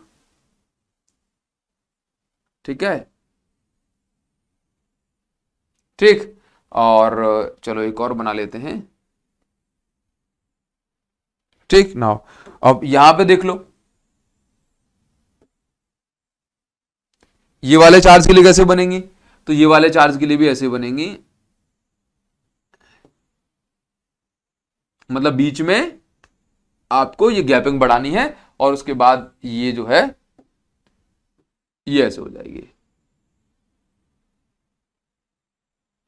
ठीक है नाउ, क्योंकि दो इक्विपोटेंशियल सरफेस इंटरसेक्ट नहीं कर सकते। क्लियर, आई होप आपको समझ में आया होगा। नाउ चलिए अभी हमें एक इंपॉर्टेंट रिलेशन करना है, ये आपके एग्जाम पॉइंट ऑफ व्यू से बहुत इंपॉर्टेंट है, और इस रिलेशन का नाम है relation between electric field and electric potential. आपने ये इस तरह का रिलेशन शायद देखा भी होगा, E is equal to minus dV upon dx या माइनस dV अपॉन dr, एक ही बात है, ठीक है नाउ। तो अभी क्या होता है, जैसे मान के चलो कि ये मेरे पास एक चार्ज है, ये इलेक्ट्रिक फील्ड बना रहा होगा, और उस इलेक्ट्रिक फील्ड में एक टेस्ट चार्ज हम लेकर के आए। टेस्ट चार्ज कौन है, Q नॉट। अब इस Q नॉट को हमने A पॉइंट पे रखा, तो A पॉइंट का पोटेंशियल हो गया V। अब हमने क्या किया, और उस A पॉइंट की डिस्टेंस है यहां से x, हमने क्या किया कि A से लेके B तक इस चार्ज को लेकर के गए, तो हमने डिस्टेंस चली dx। तो dx ट्रेवल करने में या dx मूव करने में हमने छोटा सा वर्क करा होगा, जिससे छोटा सा पोटेंशियल बढ़ गया। V था तो छोटा सा पोटेंशियल मतलब dV बढ़ गया, तो A पॉइंट का पोटेंशियल V और B का पोटेंशियल V प्लस dV, ठीक है। थोड़ा सा ना अभी देखिए जरा, तो अगर हम देखें कि वर्क हमने कितना करा A से B तक ट्रेवल करने में, A से B तक चार्ज को लेके जाने में, तो हमने वर्क करा del V into Q naught. भाई देखो सिंपल सा फॉर्मूला नहीं पढ़ा आपने, डेल V अभी बताया था, A से B तक जाने में WAB अपॉन Q नॉट, है कि नहीं नाउ। तो आपने अभी जस्ट पढ़ा कि W is equal del V into Q naught हमने लगाया, डेल V का मतलब फाइनल माइनस इनिशियल, मतलब VB माइनस VA। तो B पॉइंट पर पोटेंशियल था V प्लस DV और A पॉइंट पर पोटेंशियल था माइनस V। तो यहां से जो वर्क निकल के आ गया that is DV into Q not, ये इतना आ जाएगा। देखो जरा V से V कैंसिल हो गया, तो वर्क निकाल दिया। अब हमने ये भी तो पढ़ा कि यदि अगर हम टेस्ट चार्ज को मैग्नेटिक इलेक्ट्रिक फील्ड में मूव करा रहे हैं किसी इलेक्ट्रिक फोर्स के अगेंस्ट, तो आप देखेंगे कि हमें इतना वर्क करना पड़ता है, W is equal to F vector dot dx vector, ठीक है। ये भी आप इसको स्मॉल वर्क कंसीडर करें और इसको भी स्मॉल वर्क कंसीडर करें। तो आप क्या देखते हैं कि भाई जैसे आपने इसको माना dW, इसको भी मानो dW, क्योंकि हम छोटी डिस्टेंस ट्रेवल करा रहे हैं ना, तो इसको भी मानो dW, ठीक नाउ। तो अभी देखो W is equal to F vector dot dx vector now. तो अब डॉट हटेगा तो हमेशा क्या आएगा, cos थीटा, और यहां पर फोर्स लग रहा है इस डायरेक्शन में, इलेक्ट्रिक फोर्स, और हम जा रहे हैं इस डायरेक्शन में, तो F dx cos 180, क्या F dx cos 180। तो यहां पे देखो माइनस F dx, और यहां पे cos 180 की वैल्यू कारण क्या लग गया, -1। अब आप देखो इलेक्ट्रिक फील्ड में कभी भी कोई चार्ज रखा होता है तो हमेशा उस पर जो फोर्स लगता है that is F is equal to minus Q naught into E। देखो ये फॉर्मूला होता है force on test charge in electric field, F is equal to Q naught into E, ठीक है। बोला सर आपने तो कहा था 1/4 Q1 Q2 upon R square, तो अगर आप E की वैल्यू पुट कर दोगे तो आपको वही मिल जाएगा, क्योंकि हमें इस चैप्टर में मतलब इस डेरिवेशन में रिलेशन चाहिए इलेक्ट्रिक फील्ड और इलेक्ट्रिक पोटेंशियल का, इसलिए हमने इसको E के टर्म्स में फॉर्मूला लिखा है फोर्स का। तो माइनस जैसा कैसा F की जगह Q नॉट इंटू E हमने लगा के रख दिया। अब हम आगे बढ़ेंगे और हमने दोनों DW की वैल्यू को कंपेयर करना है। देखो जरा, एक DW की वैल्यू आ गई ये और एक DW की वैल्यू आ गई ये। अभी हमने दोनों कंपेयर करा तो क्या मिलेगा हमें क्यू नॉट से, मतलब कंपेयर करना दोनों की वैल्यू को आमने सामने पुट कर दिया, क्यू नॉट से क्यू नॉट कैंसिल हो गया, dv is equal to minus E into D X, तो यहां से e की वैल्यू आ जाएगी माइनस dv अपॉन dx, ठीक। और जो dv अपॉन dx है इसका मतलब change in potential with change in length, इसको हम बोलते हैं पोटेंशियल ग्रेडियंट। क्या बोलते हैं? पोटेंशियल ग्रेडियंट, ठीक। और यहां पर जो नेगेटिव साइन बता रहा है वो ये कह रहा है कि potential decreases along the electric field. Negative sign का बता रहा है कि अगर इलेक्ट्रिक फील्ड की डायरेक्शन में आप बढ़ते चले जा रहे हो तो पोटेंशियल की वैल्यू कम होती चली जाएगी। ये एक इंपॉर्टेंट रिलेशन हो गया। अच्छा, अब electric potential energy of three particle system, देखो हमें समझना है कि इलेक्ट्रिक पोटेंशियल एनर्जी क्या होता है। देखिए बड़ी सिंपल सी बात है कि जब भी हम किसी भी चार्ज पार्टिकल को पकड़ के लेकर के आते हैं, लेट्स से मान के चलो पोटेंशियल एनर्जी समझते हो आप कि अगर आपने वर्क करा चार्ज को लेकर के आने में, तो वहां पे जो है ना वो जगह की जो एनर्जी होगी उसको हम बोलते हैं पोटेंशियल। देखो अरे बड़ी सिंपल सी बात है, जैसे मान के चलो कि अगर मेरे पास ये एक चार्ज रखा होगा और यहां तक मैं एक चार्ज को लेकर के आया, मैंने कुछ वर्क करा, इस जगह का पोटेंशियल हो गया V। अभी क्या होता है ना कि इन दोनों चार्जेस के बीच में जो एनर्जी आ गई, जो मैंने वर्क करा था, उस मेरा जो वर्क है वो एनर्जी के फॉर्म में स्टोर हो गया। तो भाई इन दोनों के बीच में जो एनर्जी है उस एनर्जी को क्या बोलूंगा मैं? Potential energy. क्योंकि एनर्जी सिस्टम की प्रॉपर्टी होती है तो वो पूरे सिस्टम में स्टोर होती है। जैसे कि मान के चलो अगर मैं इस चार्ज को यहां से रिलीज कर दूंगा या मैं कहूं कि इस चार्ज को मैं छोड़ दूंगा क्योंकि मैं पकड़ के लेके आया हूं, तो ये चार्ज वापस से वहीं भाग जाएगा because of force of repulsion. या अगर ये वाला चार्ज बहुत बड़ा है तो ये वाला चार्ज इस साइड भाग जाएगा because of force of repulsion. तो जो एनर्जी जो होती है वो पूरे सिस्टम की प्रॉपर्टी होती है। तो अभी हमें समझना है कि अगर हमारे पास n पार्टिकल सिस्टम है, 2 पार्टिकल सिस्टम है या 3 पार्टिकल सिस्टम है, तो उस सिस्टम की जो पोटेंशियल एनर्जी होगी, इलेक्ट्रिक पोटेंशियल एनर्जी, वो कितनी होगी? तो बड़ी सिंपल सी बात है, देखिए जरा बहुत आसान होता है। मान के चलो कि मैं एक ऐसे स्पेस में हूं, ऐसे फील्ड में हूं जहां पर पहले से कोई इलेक्ट्रिक फील्ड नहीं है, और अगर ऐसा है तो मैंने एक चार्ज लेकर के आया जिसको मैंने नाम दिया Q1। तो इस Q1 को मैं लेके आया, तो Q1 को लाने में मुझे कुछ वर्क करना पड़ा क्या? आंसर है नहीं, क्योंकि यहां पर कोई भी इलेक्ट्रिक फील्ड नहीं थी, तो मुझ पर किसी ने फोर्स नहीं लगाया, तो मैंने कोई एक्स्ट्रा एफर्ट नहीं डाला अगेंस्ट इलेक्ट्रिक फोर्स, तो मुझे कोई वर्क नहीं करना पड़ा। ठीक है ना। अभी क्या हो गया कि लेट्स से मैं एक और चार्ज Q2 को लेकर आया, तो जब मैं इस Q2 को इस जगह पे लेकर आया इन्फिनिटी से पकड़ के, तो अभी इस जगह पे क्या हुआ कि पहले से Q1 प्रेजेंट था, तो मुझे वर्क करना पड़ा। कितना वर्क करना पड़ा सर? मुझे वर्क करना पड़ा इस Q1 का जो पोटेंशियल इस जगह पे बन रहा होगा, उस Q1 के पोटेंशियल के अगेंस्ट मुझे वर्क करना पड़ा, V1 इंटू Q2। अब क्या हो गया? V1 into Q2। अच्छा, इस Q1 का पोटेंशियल कितना बन रहा होगा इस जगह पे? तो लेट्स से इन दोनों बीच की डिस्टेंस है R12। ठीक है नाउ, अभी क्या हुआ कि मैं एक चार्ज Q3 को पकड़ के लेके आया, Q3 को। अब जब मैं इस Q3 को लेके आया तो हुआ क्या कि इस Q3 को जब मैं लेके आया तो Q1 भी इस जगह पे अपने पोटेंशियल मतलब ताकत बना रहा होगा, और ये Q2 भी इस जगह पे अपनी ताकत कुछ ना कुछ रखता होगा। तो इन दोनों के बीच की डिस्टेंस R23 और इन दोनों के बीच की डिस्टेंस R13। तो आप क्या देखेंगे कि जो थर्ड वाला जो चार्ज है इसके अगेंस्ट भी आपको कुछ वर्क करना पड़ा होगा। तो आप क्या देखते हैं कि जो थर्ड वाला चार्ज है, जब आप इसको लेकर के आए तो आपने V1 के अगेंस्ट वर्क करा, फर्स्ट वाले का जो पोटेंशियल है, तो आप इसको लिखेंगे V1 इंटू कौन से वाले चार्ज को लेकर के आए? थर्ड वाले चार्ज को, प्लस आप यहां पर देखो कि जब आप थर्ड वाले चार्ज को लेकर आए तो इसका जो पोटेंशियल बन रहा होगा V2, इसके अगेंस्ट भी आपने वर्क करा। तो जो टोटल वर्क जो हो जाएगा that will B W1 plus W2 plus W3। ठीक है, और अगर आप बहुत सारे चार्ज लेकर के आए हो तो W4। तो इस तरह से आप टोटल वर्क निकालेंगे तो W1 की वैल्यू 0, W2 की वैल्यू V1 इंटू Q2, और यहां पर W3 की वैल्यू, W3 में देखो दो वैल्यूज आपको पुट करनी है, तो यहां पर मैं रख दे रहा हूं W3 की जो दोनों वैल्यूज हैं, ये प्लस लगा के ये। अब आपको यहां पर अगर जो है V1 V2 की वैल्यू अगर नहीं पता तो मैं आपको बताऊं W is equal to 0 plus V1 की वैल्यू Q2 चार्ज को लेकर के आने में, मतलब इस जगह पे V1 की वैल्यू क्या होगी इस जगह पे? तो देखो जरा 1 मतलब K मतलब 1/4 इंटू Q1 अपॉन इस जगह पे डिस्टेंस कितनी है? R12। तो यहां पे K Q1 upon R12 into में आ गया Q2। क्लियर है? तो इलेक्ट्रिक पोटेंशियल एनर्जी अगर टू पार्टिकल सिस्टम होगा ना, कौन सा? 2 पार्टिकल सिस्टम, तो सिर्फ W1 प्लस W2 करना है। 3 पार्टिकल सिस्टम हो जाएगा तो आप क्या करेंगे? V1 की वैल्यू इस जगह पे V1 कितना होगा देख के बताओ? K Q1 अपॉन इस जगह की डिस्टेंस R13। तो यहां पर देखो K Q1 अपॉन R13 और Q3 की वैल्यू Q3 प्लस V2, इसका पोटेंशियल इस जगह पे कितना होगा देखो जरा, तो K Q2 upon R23 into में क्या हो जाएगा, चेक करके बताओ जरा, कुछ नहीं, तो K Q2 upon R23 into में क्या हो जाएगा Q3। बस इस तरह से आपने इसको सॉल्व करा, ये आपके पास आंसर सब आ जाएगा। तो अगर n पार्टिकल सिस्टम होगा तो चलता चला जाएगा। भाई देखो बड़ी सिंपल सी बात है, अगर मेरे पास ना n पार्टिकल होंगे तब मैं क्या करूंगा, तब भी घबराने की जरूरत नहीं है इसमें। ठीक, ये W2 मैंने यहां पे फंसा दिया, ये W3 मैंने यहां पे रख दिया, ये मैंने सबको ऊपर पहुंचा दिया है। अगर n पार्टिकल होंगे, n पार्टिकल, तब हम क्या करेंगे, तब भी हम कुछ नहीं करेंगे n पार्टिकल के लिए। देखो बहुत सिंपल सी बात है कि n पार्टिकल के लिए हम क्या करेंगे भाई, टोटल देखो जो भी वर्क होता है वही तो एनर्जी फॉर्म में स्टोर हो जाता है। तो अगर मैं यहां पर देखूं तो k तो सबका कॉमन आ रहा है, तो मैंने k को निकाल लिया बाहर।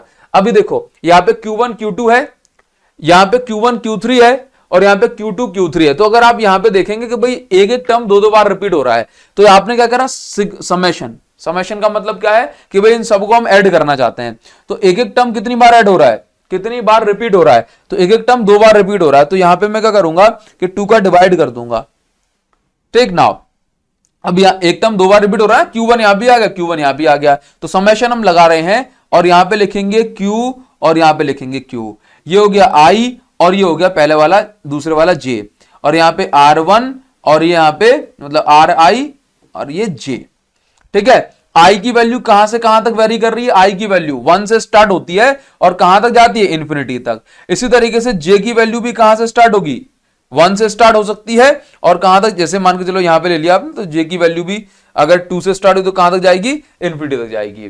ठीक है, नाउ तो इस तरीके से आपने इसको बना दिया और ये अपना वर्क का हो जाएगा। 2 का डिवाइड क्यों करा, क्योंकि हर एक टर्म जो है दो बार जो है रिपीट हो रहा था और हम यहां पे ऐड कर रहे थे, तो हमें जो है इसको एक एक बार ही सबको ऐड करना है। तो n पार्टिकल सिस्टम के लिए इस तरीके से आप एनर्जी निकाल सकते हैं। आई होप आपको समझ में आया होगा।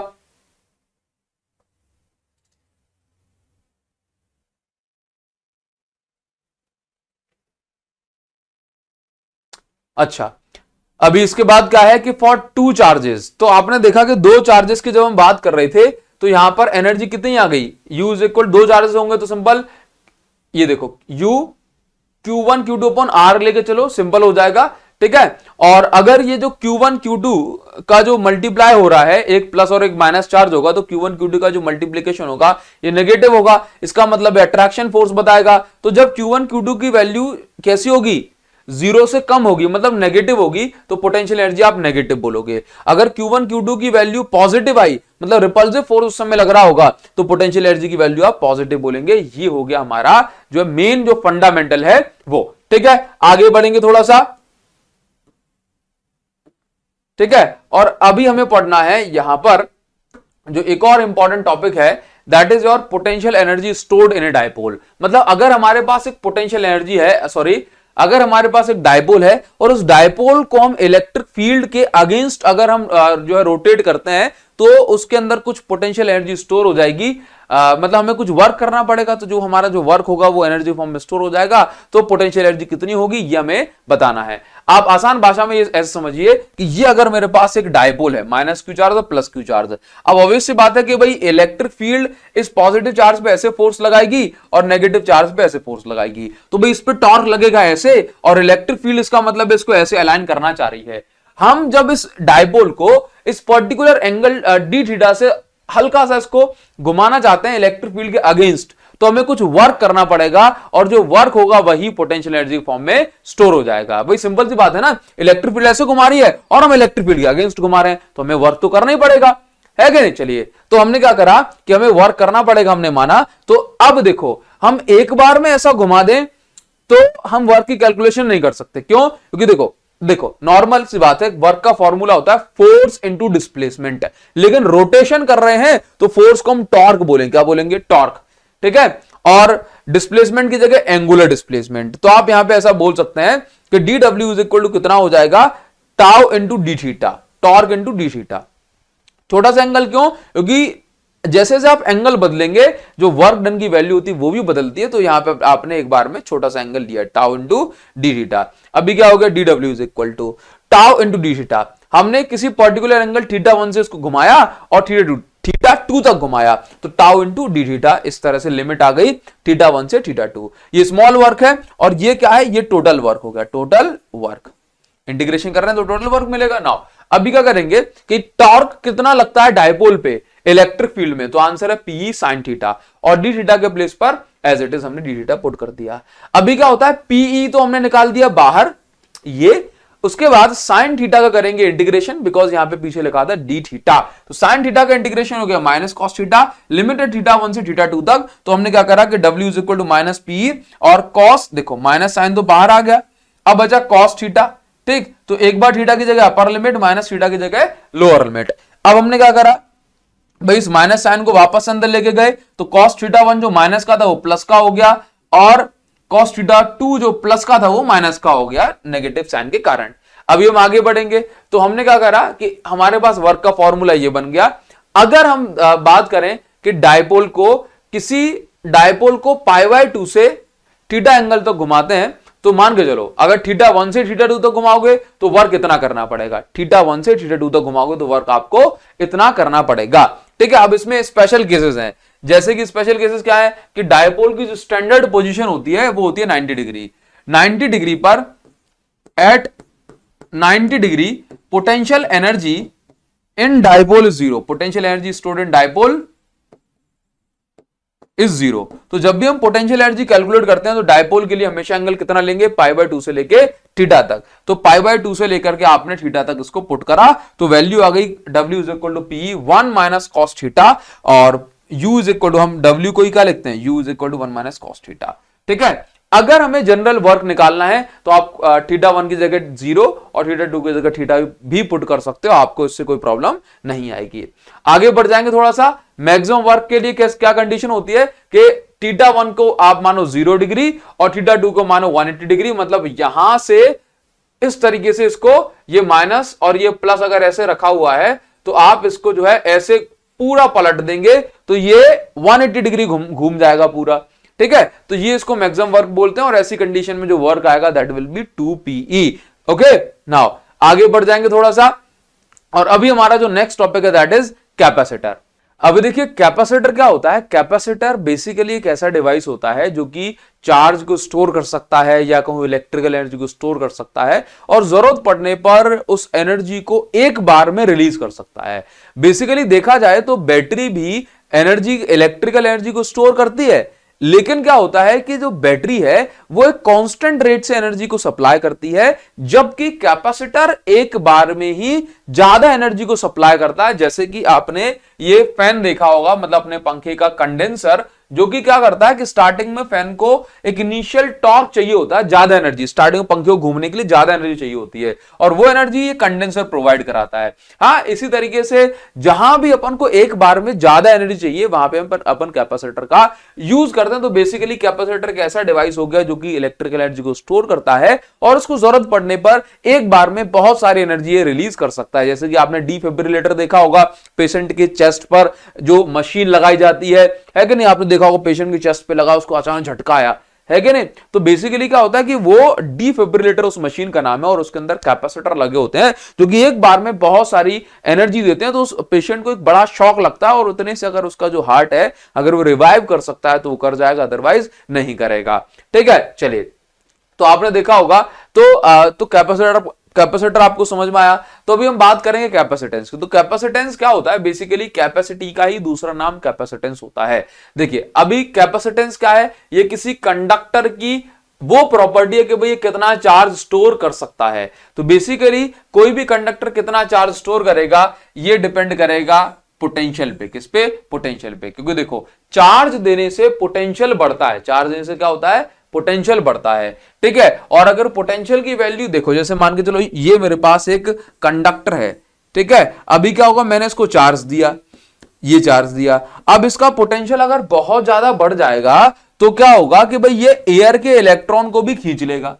एयर के इलेक्ट्रॉन को भी खींच लेगा और हम जो भी इसको चार्ज दे रहे थे अब वो चार्ज एयर के इलेक्ट्रॉन से न्यूट्रलाइज होने लगेगा।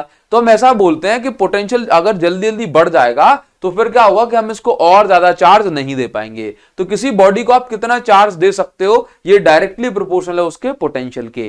ठीक है, नाउ तो Q इज इक्वल टू क्या हो गया, Q is equal to CV, जो C है यहां पर प्रोपोर्शनलिटी कांस्टेंट है जिसको हम बोलते हैं कैपेसिटेंस। ठीक है, तो C इज इक्वल टू क्या हो गया, Q अपॉन V, मतलब कैपेसिटेंस का जो फॉर्मूला हो गया, कभी भी आपको कैपेसिटेंस निकालनी है किसी भी डेरिवेशन के लिए तो आप यहां पे क्या करेंगे, चार्ज अपॉन पोटेंशियल डिफरेंस ये आप कैलकुलेट यहां पर करोगे। ठीक है, जो कैपेसिटेंस की जो ऐसा यूनिट होती है ये होती है फैराड, लेकिन ये यूनिट काफी बड़ी है तो प्रैक्टिकल यूनिट जो होती है, प्रैक्टिकल यूनिट में यहां पे लिखूंगा, प्रैक्टिकल यूनिट जो होती है ये होती है आपका माइक्रोफैराड या फिर पिकोफैराड, ये आपको यहां पे ध्यान रखना है।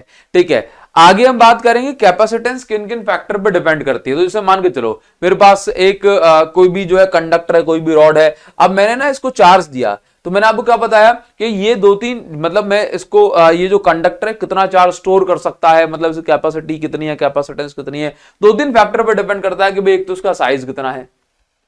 ठीक है, दूसरी चीज कि भाई इसके सराउंडिंग में कौन सा मीडियम है, जैसे मैंने आपको बताया कि ये एयर से इलेक्ट्रॉन खींच लेगा।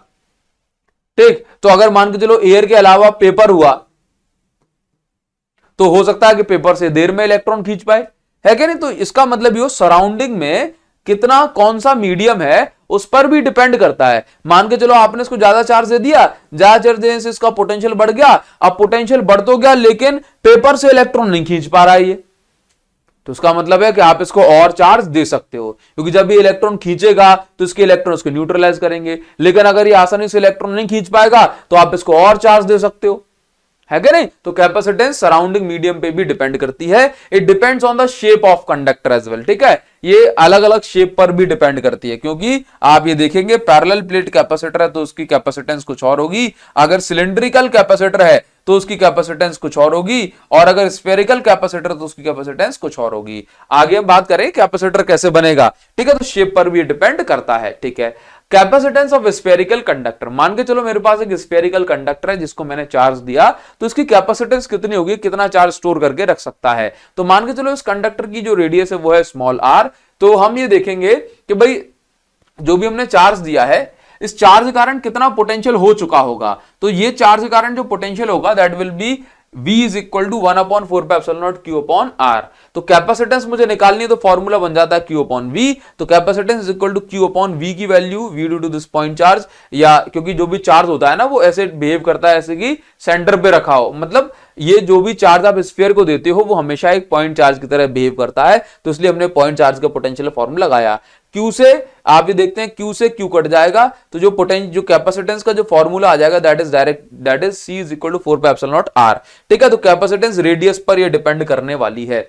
तो कैपेसिटेंस का फॉर्मूला क्या आ गया, C is equal to 4πε0R, और ये किसके लिए है, ये स्फेरिकल कंडक्टर के लिए है। तो मान के चलो अगर ये क्वेश्चन डायरेक्ट आ जाता है कि भाई अगर अर्थ की रेडियस के बराबर हमारे पास एक कंडक्टर है तो उसकी कैपेसिटेंस कितनी होगी। तो अगर हम इसको इसी फॉर्मूले को सॉल्व करके जो है निकालते हैं, जैसे कि 4πε0 की वैल्यू 1/4πε0 की वैल्यू थी 9 × 10⁹, तो 4πε0 की वैल्यू होती है 1/9 × 10⁹। ठीक है, और आर की जगह आप क्या पुट करोगे, 6400 किलोमीटर की जगह पे आप उसको मीटर में कन्वर्ट करोगे तो कुछ इतना आ जाएगा, और अगर आप इसको सॉल्व करेंगे तो ये बन जाएगा 711 × 10⁻⁶, और पूरा सॉल्व करने पे 711 माइक्रोफैराड। ठीक है, तो अगर अपने पास अर्थ की साइज के जितना भी कंडक्टर है तो उसकी कैपेसिटेंस भी कितनी है, 711 माइक्रोफैराड, कितनी, माइक्रोफैराड।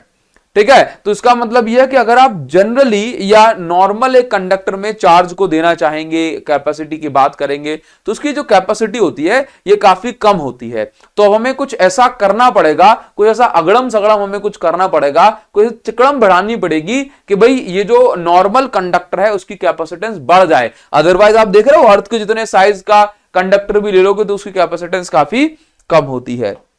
ठीक है, तो अभी हम बात करेंगे कि भाई कैपेसिटर क्या होता है, कैपेसिटर कैसे बनाया जाता है। बेसिकली हम जो है ये सीखना चाह रहे हैं कि कैपेसिटर कैसे बनाया जाता है। देखो, तो हमने इतना तो पढ़ लिया कि कैपेसिटर एक ऐसा डिवाइस है जो कि लार्ज अमाउंट ऑफ चार्ज को स्टोर करता है। चार्ज स्टोर हो जाएगा तो ऑब्वियस सी बात है इलेक्ट्रिकल एनर्जी स्टोर हो जाएगी, लेकिन हम इसका जो है साइज बहुत ज्यादा इंक्रीज नहीं करेंगे। मतलब कैपेसिटर एक ऐसा डिवाइस है जो कि बिना साइज को बढ़ाए एक लार्ज अमाउंट ऑफ जो है चार्ज को स्टोर कर सकता है, 10 इलेक्ट्रिकल एनर्जी को स्टोर कर लेता है। ठीक है, चलिए तो अभी हम सीखेंगे कैपेसिटर कैसे बनाया जाता है, क्योंकि हमने ये तो देख लिया कि अगर कंडक्टर जो है काफी बड़ा भी होगा तब भी हम उसके अंदर आसानी से बहुत ज्यादा चार्ज नहीं दे सकते। देखो कैपेसिटर को बनाने के लिए हम क्या करते हैं कि एक हमारे पास पॉजिटिवली चार्ज प्लेट होती है और हम इस पॉजिटिवली चार्ज प्लेट के पास में एक न्यूट्रल कंडक्टर लेकर के आते हैं जो कि प्लेट होती है। अब ये पॉजिटिवली चार्ज प्लेट के पास में आता है तो क्या होता है कि इस कंडक्टर के जो फ्री इलेक्ट्रॉन ये अट्रैक्टेड हो जाते हैं और इसके जो पॉजिटिव चार्ज हैं ये इससे रिपेल हो जाते हैं। हम चाहते हैं कि भाई क्या हो जाए कि पॉजिटिव चार्ज यहां से गायब हो जाए। ठीक है, तो इस तरह की कंडीशन बन जाती है। और पॉजिटिव चार्ज क्यों गायब हो जाए, क्योंकि ये जो पॉजिटिव चार्ज है ना, देखो अगर अकेला नेगेटिव चार्ज होगा, ये प्लेट पहले से प्रेजेंट थी, इस प्लेट के पास में हम नेगेटिव चार्ज लेके आए। ठीक है, तो अभी क्या हो रहा है, इस प्लेट के पास में हमने नेगेटिव चार्ज को लेकर के आया तो उससे पोटेंशियल कम हो जाएगा। पोटेंशियल कम हो जाएगा तो हम और चार्ज दे सकते हैं कैपेसिटर को। तो यहां पर ये जो पॉजिटिव चार्ज है पोटेंशियल को बढ़ाने की कोशिश कर रहा है, इसलिए हमने क्या करा कि पोटेंशियल को मतलब इस पॉजिटिव चार्ज को की वाली साइड को अर्थिंग कर दी, जिससे ये पॉजिटिव चार्ज जो है अर्थ के कारण न्यूट्रलाइज हो जाएंगे। तो जो कैपेसिटर है हमारा वो कुछ इस तरीके से बन जाता है कि एक माइनस, ये दो ऑपोजिटली चार्ज प्लेट होती है और ये माइनस ये चार्ज और ये प्लस चार्ज, और इसके बीच में बन रही होती है इलेक्ट्रिक फील्ड, और बीच में कोई मीडियम जैसे कि इंसुलेटिंग मीडियम जैसे कि एयर इसके बीच में होती है। क्लियर है? नाउ अगर कोई वैसा मीडियम हो जाए कंडक्टिंग तो भाई करंट फ्लो होने लगेगा इसके अंदर। ठीक है, और बीच में क्या बन रही है, ये बन रही है इलेक्ट्रिक फील्ड। तो सिस्टम को हम क्या बोलते हैं, सिस्टम को हम बोलते हैं कैपेसिटर।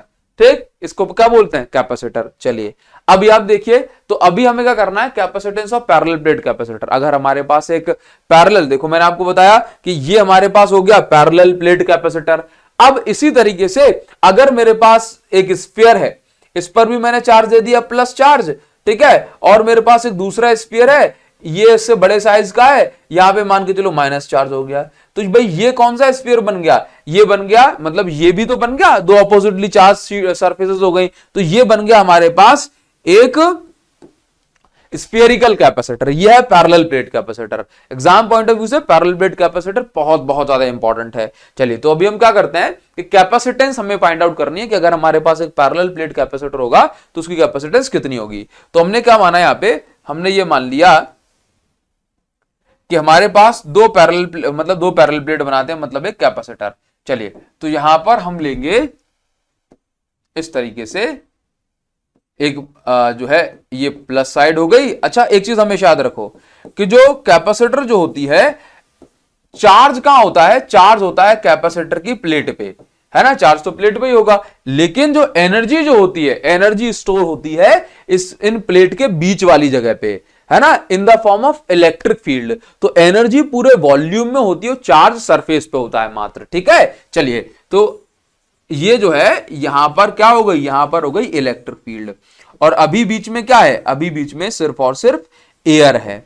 इसको हमने नाम दिया इलेक्ट्रिक फील्ड, और इलेक्ट्रिक फील्ड एयर में है तो मैंने इसको नाम दे दिया ई नॉट। ठीक है, चलिए नाउ अभी electric field between two oppositely charge surface होती है सिग्मा अपॉन एप्सिलॉन नॉट। इसको हमने जो है फर्स्ट चैप्टर में पढ़ते हैं हम इसको, electric field between two oppositely charge plate sigma upon epsilon not. Okay, now अभी देखिए यहां पे नाउ, तो अभी जो चार्ज जो होगा, चार्ज हमने बताया Q, तो जो चार्ज है वो एक जगह पे तो रखा नहीं है, ये चार्ज रखा है पूरी सरफेस पे। तो यहां पर मैं सरफेस चार्ज डेंसिटी कंसीडर करता हूं Q बाय A। यहां पर जो A है ये है प्लेट का सरफेस एरिया, तो जो चार्ज हो जाएगा that will B sigma into A। Sigma क्या है, सरफेस चार्ज डेंसिटी। क्लियर, तो मुझे Q मिल गया। अब मुझे क्या निकालना है, V। अगर मैं V निकाल लेता हूं तो C is equal to Q upon V में वैल्यू पुट कर दूंगा। क्लियर, नाउ अभी देखिए यहां पर क्या होता है कि मुझे V कैलकुलेट करने के लिए V होता है इलेक्ट्रिक पोटेंशियल डिफरेंस। तो आपने अभी जस्ट पढ़ा कि E इज इक्वल टू, अगर मैं वैल्यू की बात कर रहा हूं तो पोटेंशियल डिफरेंस का फॉर्मूला यहां से बन जाएगा dv is equal to electric field into dr। dr basically क्या है, dr है डिस्टेंस। क्या है, डिस्टेंस। तो अगर मुझे पोटेंशियल डिफरेंस का फॉर्मूला चाहिए तो ये हो जाएगा इलेक्ट्रिक फील्ड इंटू डिस्टेंस। क्या हो जाएगा, इलेक्ट्रिक फील्ड इंटू डिस्टेंस। तो पोटेंशियल डिफरेंस फॉर्मूला क्या होगा, इलेक्ट्रिक फील्ड इंटू डिस्टेंस। ठीक है, अब कौन सी डिस्टेंस है इस पर हम बात कर लेते हैं अभी। तो यहां पर समझो v is equal to electric field between plates कितनी है भाई, ई नॉट। एयर है ओनली अभी बीच में, और डिस्टेंस बिटवीन प्लेट्स कितनी है, मैंने मान ली कि दोनों प्लेट के बीच की डिस्टेंस कितनी है, d।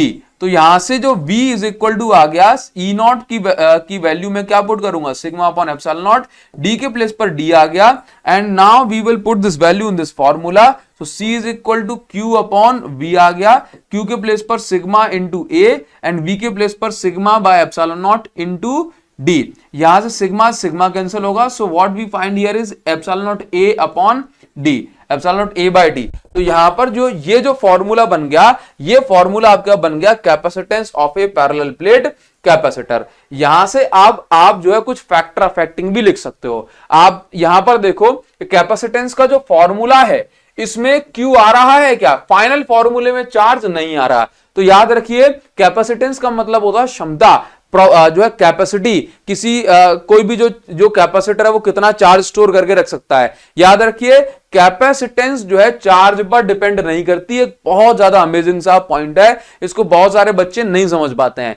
कैपेसिटेंस जो है चार्ज पर डिपेंड नहीं करती। अभी यहां पर हो क्या रहा है सर, मुझे ये समझ में नहीं आ रहा, तो मैं आपको बताता हूं। देखिए बेसिकली मैं ऐसा बोल सकता हूं कि मेरे पास एक बाल्टी है, ये 20 लीटर की है, 20 लीटर की।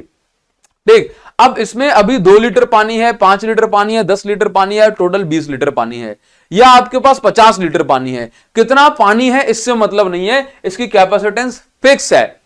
ठीक है, मैं वही चीज आपसे कहना चाह रहा हूं, कितना चार्ज है उससे कैपेसिटेंस डिपेंड नहीं करती। आपके पास कितना भी चार्ज हो, कैपेसिटेंस फिक्स है, वो सिर्फ उतना ही चार्ज स्टोर करेगी जितना उसकी कैपेसिटेंस है। मतलब ये बाल्टी अगर 20 लीटर की है तो इसकी जो कैपेसिटेंस है, बाल्टी की कैपेसिटी, बकेट की कैपेसिटी फिक्स है। आप इससे ना तो मतलब आप इससे ज्यादा पानी नहीं दे सकते।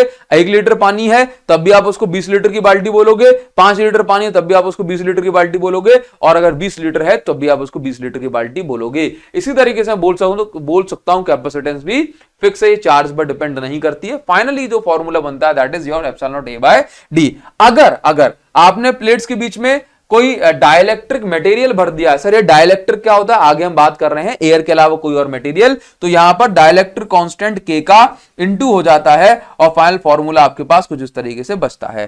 कैपेसिटेंस किस पे डिपेंड करने वाली है, तो अगर आप सरफेस एरिया बढ़ा दोगे तो चार्ज आप और ज्यादा दे सकते हो, तो कैपेसिटेंस बढ़ जाएगी। अगर आप डिस्टेंस को कम कर दोगे तो यहां पर इनवर्स रिलेशन है, तो कैपेसिटेंस जो है बढ़ जाएगी। और अगर आप एयर के अलावा कोई और मीडियम ले आओगे तो k का इनटू होने से जो आपका जो कैपेसिटेंस है वो k टाइम्स बढ़ जाएगी। अब यहां पर जो टर्म आ रहा है k या डाइलेक्ट्रिक, ये क्या होता है अभी हम इस पर डिस्कशन कर लेते हैं।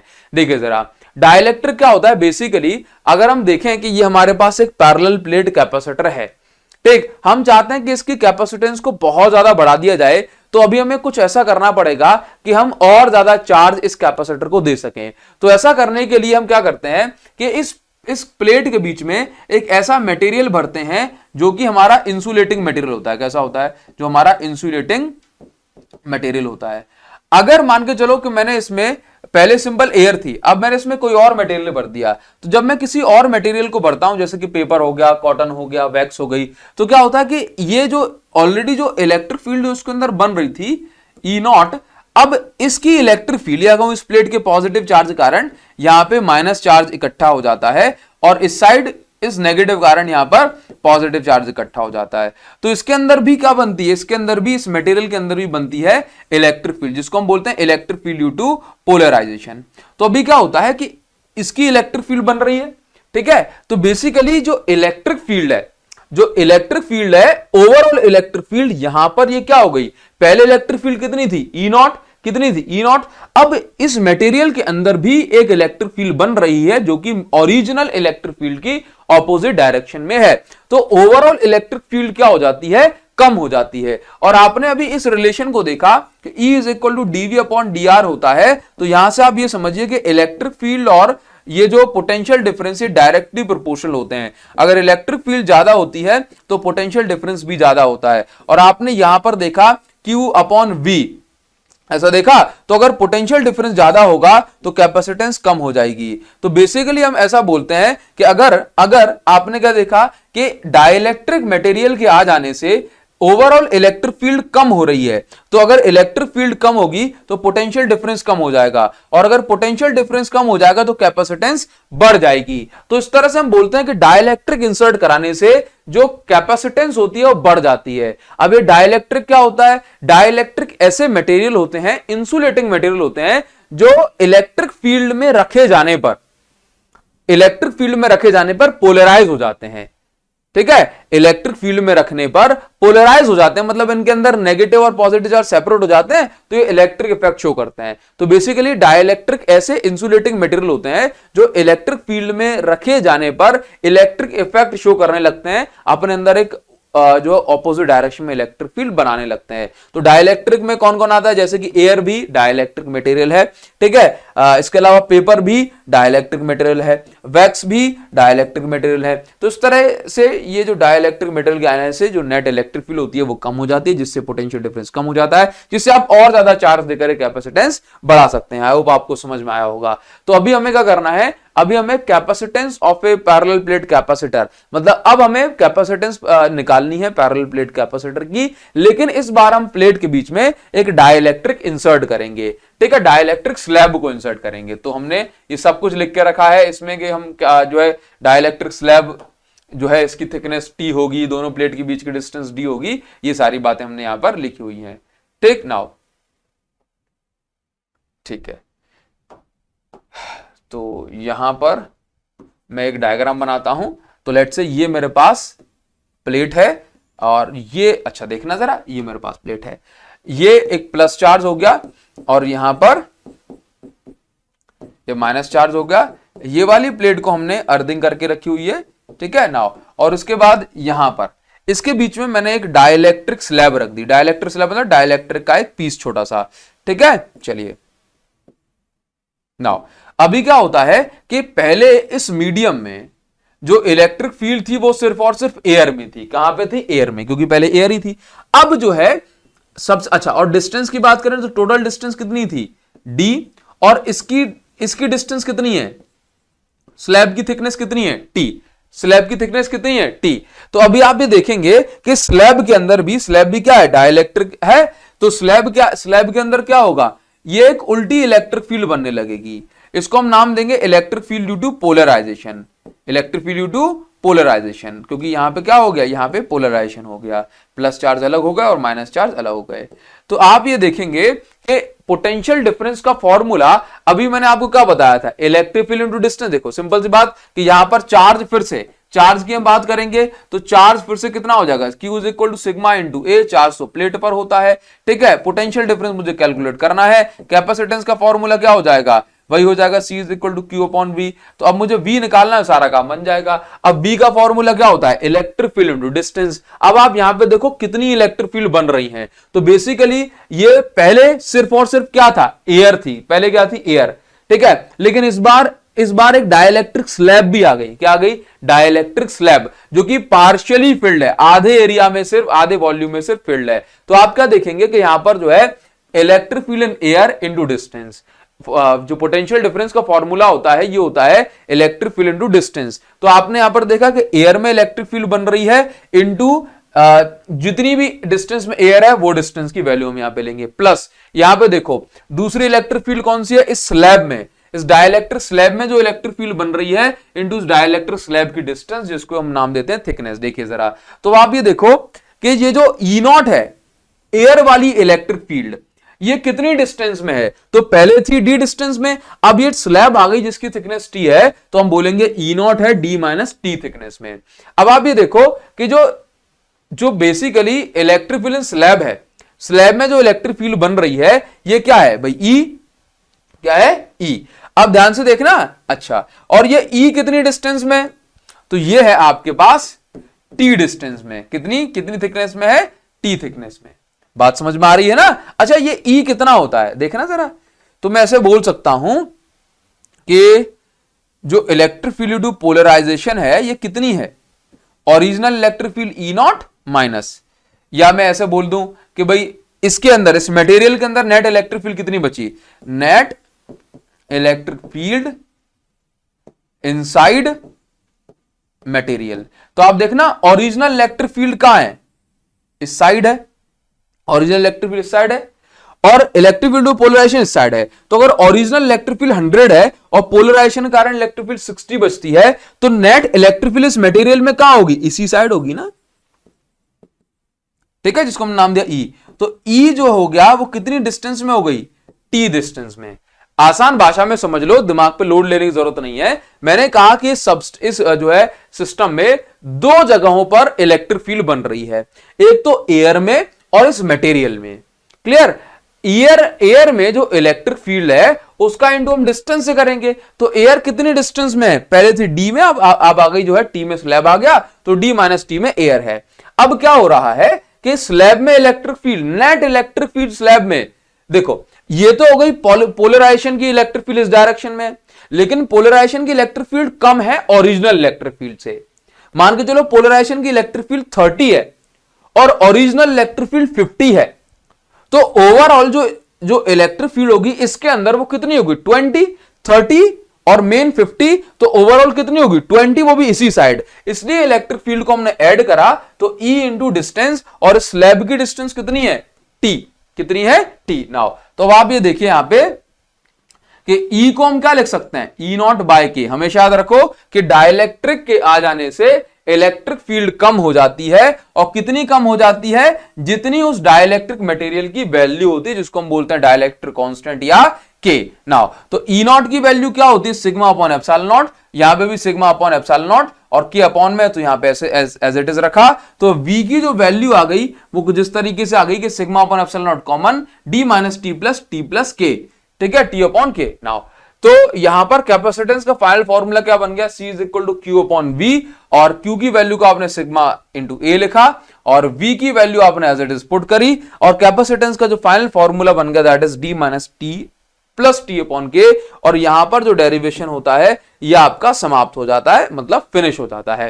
क्लियर है। नाउ अब आप ये समझो कि इसमें कुछ स्पेशल केसेस बनते हैं, जैसे कि अगर आपसे कह दिया जाए कि जो थिकनेस है ये टोटल डिस्टेंस D के हाफ हो जाए, मतलब D की आधी हो जाए, तो आप इस जगह पे सिर्फ T के प्लेस पर क्या पुट करेंगे, D/2। तो फाइनल जो फॉर्मूला जो आपके पास बन के आ जाएगा दैट विल बी कुछ इस तरह से 2K into epsilon not upon D into K plus 1। तो इस तरीके से जो है कुछ भी स्पेशल केसेस बना के दे सकते हैं। आपको ये भी दे सकते हैं कि यदि जो थिकनेस है वो D के ही बराबर हो जाए तो क्या करेंगे, तो यहां पर जो है इस तरह से वैल्यू आप पुट करेंगे, आंसर आ जाएगा आपका। नाउ आगे बढ़ेंगे थोड़ा सा, और यहां पर एक इंपॉर्टेंट डिस्कशन, देखो मैंने आपको क्या बताया, अभी आपको कुछ बातें बताई, जैसे कि अगर हम डाइलेक्ट्रिक इंसर्ट करते हैं, क्या बताया, डाइलेक्ट्रिक इंसर्ट करते हैं तो इलेक्ट्रिक फील्ड के टाइम्स कम हो जाती है और कैपेसिटेंस के टाइम्स बढ़ जाती है। यही तो हमने अभी सीखा था।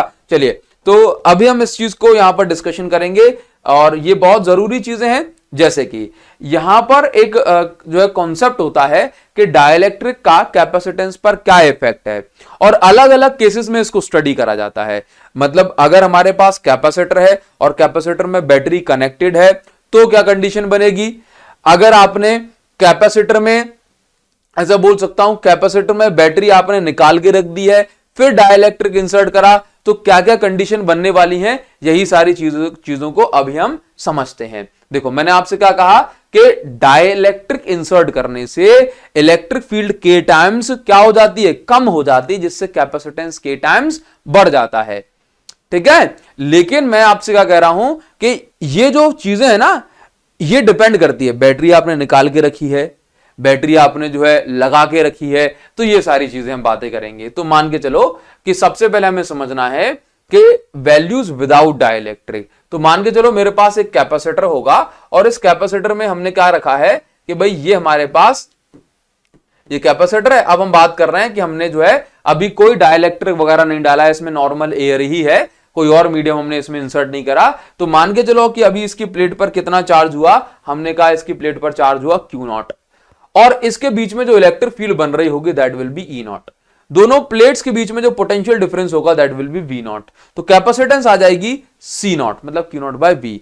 अब इसके बाद एनर्जी स्टोर्ड इन कैपेसिटर, जिसका डेरिवेशन हम जस्ट अभी करने वाले हैं, जो कि होती है हमारी half C naught V naught square, मतलब हाफ सी वी स्क्वायर। अब आप ये समझो कि अगर मैं कैपेसिटर इंट्रोड्यूस कर देता हूं, सॉरी डाइलेक्ट्रिक, देखिए जरा, तो मैंने क्या कहा कि अगर हमने अभी डाइलेक्ट्रिक इंट्रोड्यूस नहीं करा प्लेट के बीच में, मतलब विदाउट डाइलेक्ट्रिक जब हम बात कर रहे हैं, तो charge, electric field, potential difference इतना होता है। अगर मैं डाइलेक्ट्रिक इंसर्ट कर देता हूं तब क्या होगा, तो याद रखिए जो चार्ज होता है वो चार्ज उतना ही रहेगा, ठीक। लेकिन क्योंकि देखो डाइलेक्ट्रिक चार्ज को थोड़ा ना खा रहा है, ठीक। आपने यहां पे देखा चार्ज को उसने क्या करा, चार्ज को तो कुछ भी नहीं करा उसने, है कि नहीं, क्योंकि वो तो उसके बीच में भरा हुआ है। चलिए, तो डाइलेक्ट्रिक के आ जाने से, मतलब हमने दूसरा केस देख रहे हैं कि अगर हम डाइलेक्ट्रिक जो है इसमें इंसर्ट कर दें, इस प्लेट के बीच में डाइलेक्ट्रिक इंसर्ट कर दें, ठीक है, और बैटरी को हटाए रखें, अभी बैटरी का कोई काम ही नहीं है, क्लियर है। तो अभी क्या होगा, देखो हमने क्या पढ़ा कि इलेक्ट्रिक फील्ड क्या हो जाएगी, के टाइम्स कम हो जाएगी।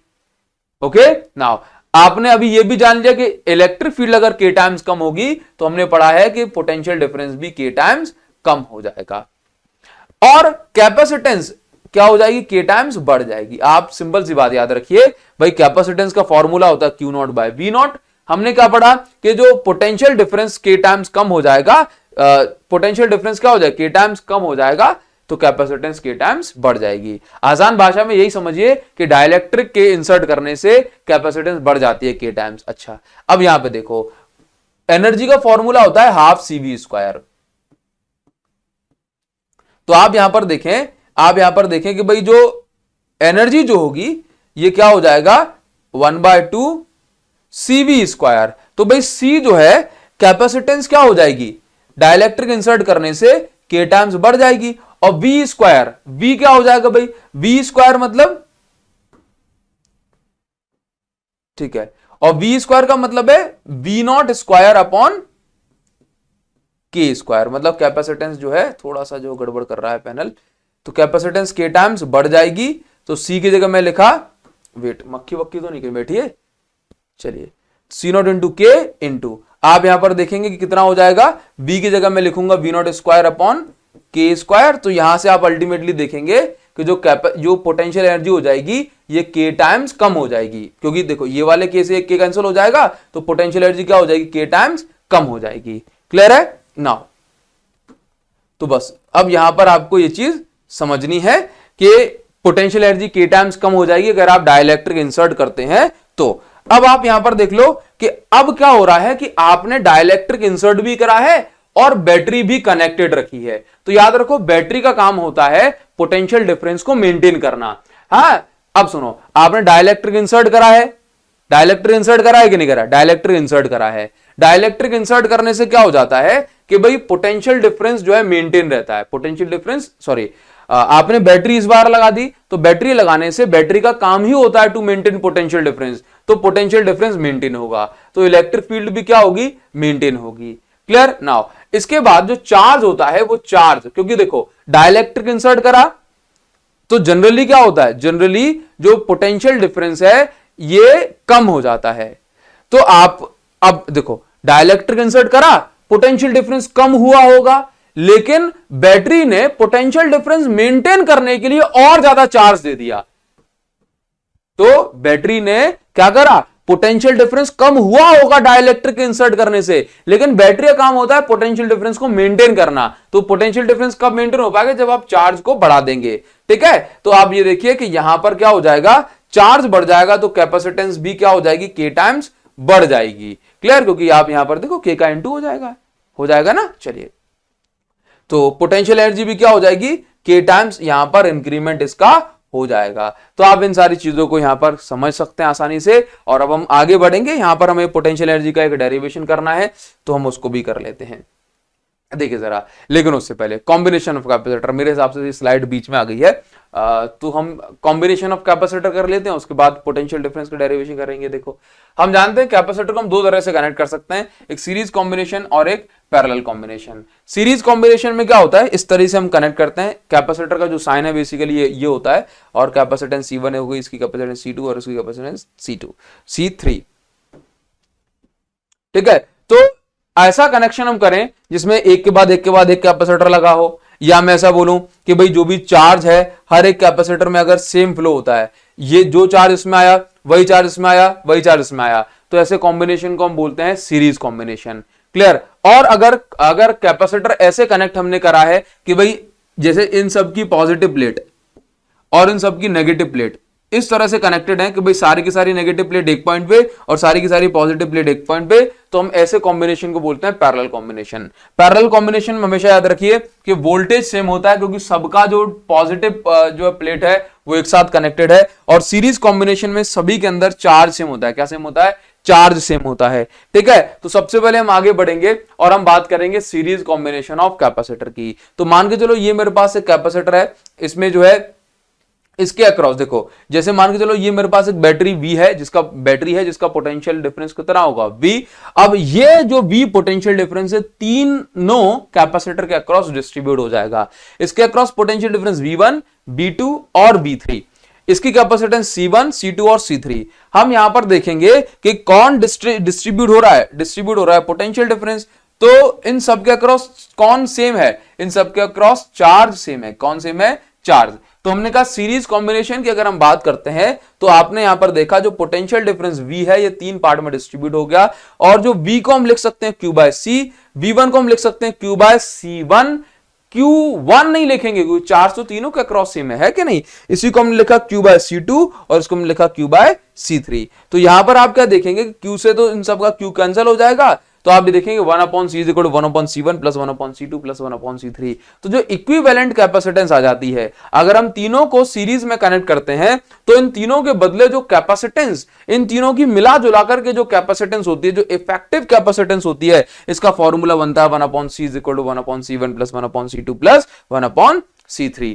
ठीक है, चलिए अब ये फॉर्मूला बन गया। दो कैपेसिटर होंगे तो 1/C1 प्लस 1/C2 ले लेंगे, और इसी तरीके से अगर हम इसको एलसीएम लेने के बाद सॉल्व करेंगे तो ये आ जाएगा C = C1 C2/C1 plus C2। अगर दो कैपेसिटर हैं तो आपको 1/C1 प्लस 1/C2 करने की जरूरत नहीं है, आप यहां पे direct C1 C2/C1 plus C2 की वैल्यू पुट करेंगे, आपका आंसर आ जाएगा, है ना। अदरवाइज जो मेथड है वो लेंथी सा हो जाता है। पैरेलल कॉम्बिनेशन की आप बात करेंगे तो आपने क्या देखा, पैरेलल कॉम्बिनेशन में कौन जो डिस्ट्रीब्यूट होता है, तो आपने जो बैटरी से चार्ज दिया, ये चार्ज तीन पार्ट में या चार पार्ट में या 5-6 कैपेसिटर जो भी लगे होंगे उसमें डिस्ट्रीब्यूट होगा। तो पैरेलल कॉम्बिनेशन में चार्ज डिस्ट्रीब्यूट होता है, तीनों के अक्रॉस क्या सेम होता है? Potential difference. तो Q को हम क्या लिखते हैं? Q = क्या होता है? CV। तो यहां पर देखो Q1 क्या हो जाएगा? C1 × V, C1 × V, V1 नहीं होगा, क्या होगा? C1 × V, और ये C2 × V, क्योंकि पैरेलल कॉम्बिनेशन में जो पोटेंशियल डिफरेंस होता है वो सबके अक्रॉस सेम होता है। तो यहां से हम इस तरह सॉल्व करते करते यहां पर जो C की वैल्यू हो जाएगी that will B C1 + C2 + C3। यहां पर मैं आपको एक छोटी बात बताना चाह रहा हूं कि आपको ये समझना है कि जो सीरीज और पैरेलल कॉम्बिनेशन है, ये इसमें सीरीज कॉम्बिनेशन में हमेशा चार्ज जो है सब में सेम होगा, और पैरेलल कॉम्बिनेशन में पोटेंशियल डिफरेंस सेम होगा। जो डिस्ट्रीब्यूट होता है, जैसे कि सीरीज कॉम्बिनेशन में चार्ज मतलब पोटेंशियल डिफरेंस डिस्ट्रीब्यूट हो रहा है, तो स्टार्ट करते हैं V = V1 + V2 + V3 से, और पैरेलल कॉम्बिनेशन में चार्ज डिस्ट्रीब्यूट हो रहा है तो Q = Q1 + Q2 + Q3 से स्टार्ट करते हैं। और पैरेलल और सीरीज कॉम्बिनेशन की पहचान अगर आपको करनी है तो बस यही पहचान है कि जहां से चार्ज बट जाएगा वही जो है पैरेलल कॉम्बिनेशन में पहुंच जाएगा। ठीक है, अब मान के चलो कि आपको यहां पर जो है इक्विवेलेंट कैपेसिटेंस निकालनी है, तो आप कैसे इसको निकालेंगे? तो आप यहां पे समझो बैटरी है, मैं आपको देखो मैंने ऑलरेडी इन पर बहुत सारे जो न्यूमेरिकल की वीडियो बना के रखी है, अगर आपको जो डिटेल में इनको देखना है तो आप सर्च कर सकते हैं capacitor numerical bye Abhishek Sahu. मैं यहां पर सिर्फ आपको सीरीज और पैरेलल कॉम्बिनेशन पहचानना सिखा देता हूं ताकि आप भविष्य में कभी गलती ना करें। तो देखो ये हमारे पास बैटरी, और यहां से जो है चार्ज गया होगा, और ये चार्ज पहले इस पर गया, और उसके बाद ये चार्ज दो पार्ट में डिवाइड हो गया, ये कुछ चार्ज नीचे और कुछ चार्ज यहां पे। तो यहां से दोनों कैपेसिटर का जो चार्ज हो गया ये बट गया। जो चार्ज यहां पर आया था Q1, वो चार्ज एज इट इज यहां पे नहीं पहुंचा होगा, अलग हो गया, Q2 हो गया। इसलिए हम बोल सकते हैं ये दोनों कैपेसिटर कैसे हैं, ये दोनों कैपेसिटर पैरेलल में है। कैसे हैं? पैरेलल में, क्योंकि पैरेलल में ही जो चार्ज होता है ये डिस्ट्रीब्यूट होता है, और सीरीज में होता तो दोनों के अक्रॉस जो चार्ज होता वो सेम होता। तो अब आप इसको सॉल्व कर लेंगे, दोनों पैरेलल में, तो आप दोनों को ऐड कर लें, 6 + 5 तो ये 11 माइक्रोफैराड, ये आपका आंसर हो जाएगा। बाकी आप और वैल्यूज में निकाल सकते हैं। ठीक, चलिए अभी हम बात कर रहे थे एनर्जी स्टोर्ड इन कैपेसिटर, मतलब अगर हमारे पास एक कैपेसिटर है तो उसके अंदर कितनी एनर्जी स्टोर हो जाती है। तो पहली चीज आपको समझनी है कि कैपेसिटर जो हमारे पास है उसके अंदर एनर्जी स्टोर क्यों होगी और कैसे होगी। तो बेसिक सी बात है, एक कैपेसिटर क्या होता है, एक ऐसा डिवाइस जो इलेक्ट्रिकल एनर्जी को स्टोर करता है। अब एनर्जी स्टोर इसमें कैसे होती है, तो आपको ये समझना है कि भाई हमारे पास दो प्लेट हैं, एक पॉजिटिव ये नेगेटिव।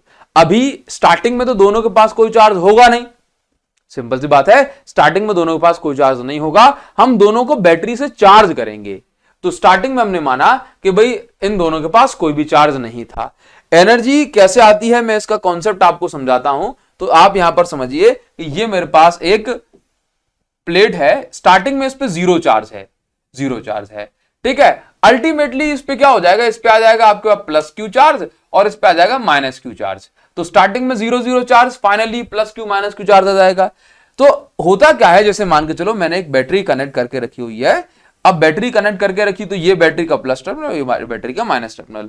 अभी क्या होता है कि स्टार्टिंग में इस बैटरी ने इसको पॉजिटिव चार्ज दिया होगा, ठीक। आप जानते हो कि जो चार्ज का जो कॉन्सेप्ट है, होता क्या है कि बैटरी लेती तो इलेक्ट्रॉन है, मतलब इलेक्ट्रॉन को सर्कुलेट कराती है, लेकिन हम आसान इसको बनाने के लिए हम ऐसा बोलते हैं कि बैटरी ने इसको पॉजिटिव चार्ज दिया होगा और इसको नेगेटिव चार्ज दिया होगा। अट्रैक्शन के कारण ये दोनों चार्जेस इनर प्लेट्स पर आ गए होंगे, इनर सरफेस पर।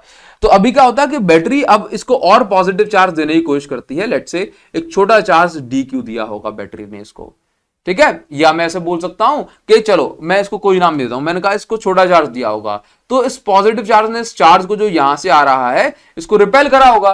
तो उस बैटरी ने कुछ वर्क करा इसको धक्का देने में, पुश करने में, क्योंकि ये पॉजिटिव चार्ज को रिपेल कर रहा था। तो ये जो चार्ज होगा, ये चार्ज को इसको अंदर इंसर्ट कराने में बैटरी ने जो वर्क करा, वही वर्क इस कैपेसिटर की इलेक्ट्रिकल एनर्जी के फॉर्म में स्टोर हो जाता है। अभी इस बैटरी ने और चार्ज यहां पे भेजा, तो ये चार्ज आ गया यहां पे, ये चार्ज यहां पे। तो क्या हो रहा है कि बैटरी का जो चार्ज आ रहा है, लेट्स से DQ चार्ज आ रहा है या DQ' चार्ज आ रहा है, ये जो चार्ज है ये इसको रिपेल कर रहा है, ये पॉजिटिव वाला। तो बैटरी वर्क करती है बार बार और इस चार्ज के अगेंस्ट वर्क करती है। तो जो बैटरी का जो वर्क होता है, यही वर्क इसकी पोटेंशियल एनर्जी फॉर्म में स्टोर हो जाता है। अब आप देखते हैं जैसे जैसे चार्ज बढ़ता है वैसे वैसे इसके बीच में इलेक्ट्रिक फील्ड बढ़ती है। तो हम बोलते हैं कि इलेक्ट्रिक फील्ड, अब इस इलेक्ट्रिक फील्ड में मान के चलो, हमें कैसे पता सर यहाँ पे एनर्जी स्टोर हो गई। तो अगर मान के चलो आप एक पॉजिटिव चार्ज के बीच में ला के रख देते हैं नेगेटिव, तो आप देखते हैं कि सडनली ये पॉजिटिव और नेगेटिव जो भी चार्ज होगा ये दूसरे साइड मोशन कर जाएगा। तो यहां पर हम समझते हैं कि अगर मान के चलो ये प्लेट न्यूट्रल होती और तब हम चार्ज रखते तो ये चार्ज कहीं नहीं जाता, ये चार्ज कहीं नहीं जाता।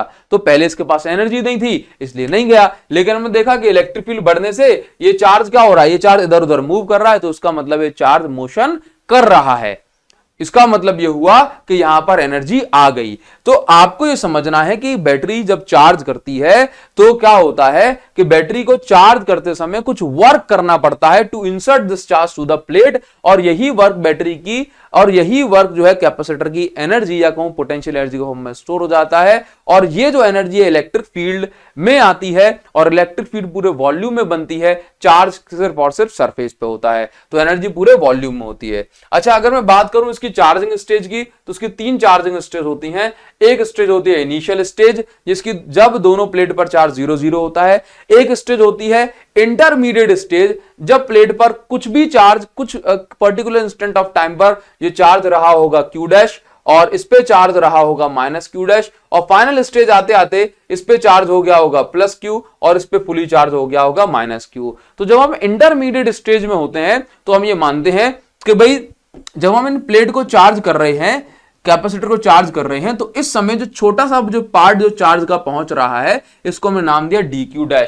मतलब इंटरमीडिएट स्टेज पर जब ये कैपेसिटर चार्ज हो रहा है तो इसकी एक प्लेट पे चार्ज Q' और दूसरी पे -Q' हो गया। तो इस Q' का एक बहुत छोटा सा पार्ट बैटरी इसके अंदर इंसर्ट करा रही है, तो हमने इसको नाम दिया DQ'। अच्छा, जब इन प्लेट पर चार्ज था कितना, +Q' और माइनस क्यू डैश, तो मैं ऐसा बोलूंगा पोटेंशियल डिफरेंस क्या हो, पोटेंशियल डिफरेंस का फॉर्मूला होता है क्यू बाय सी।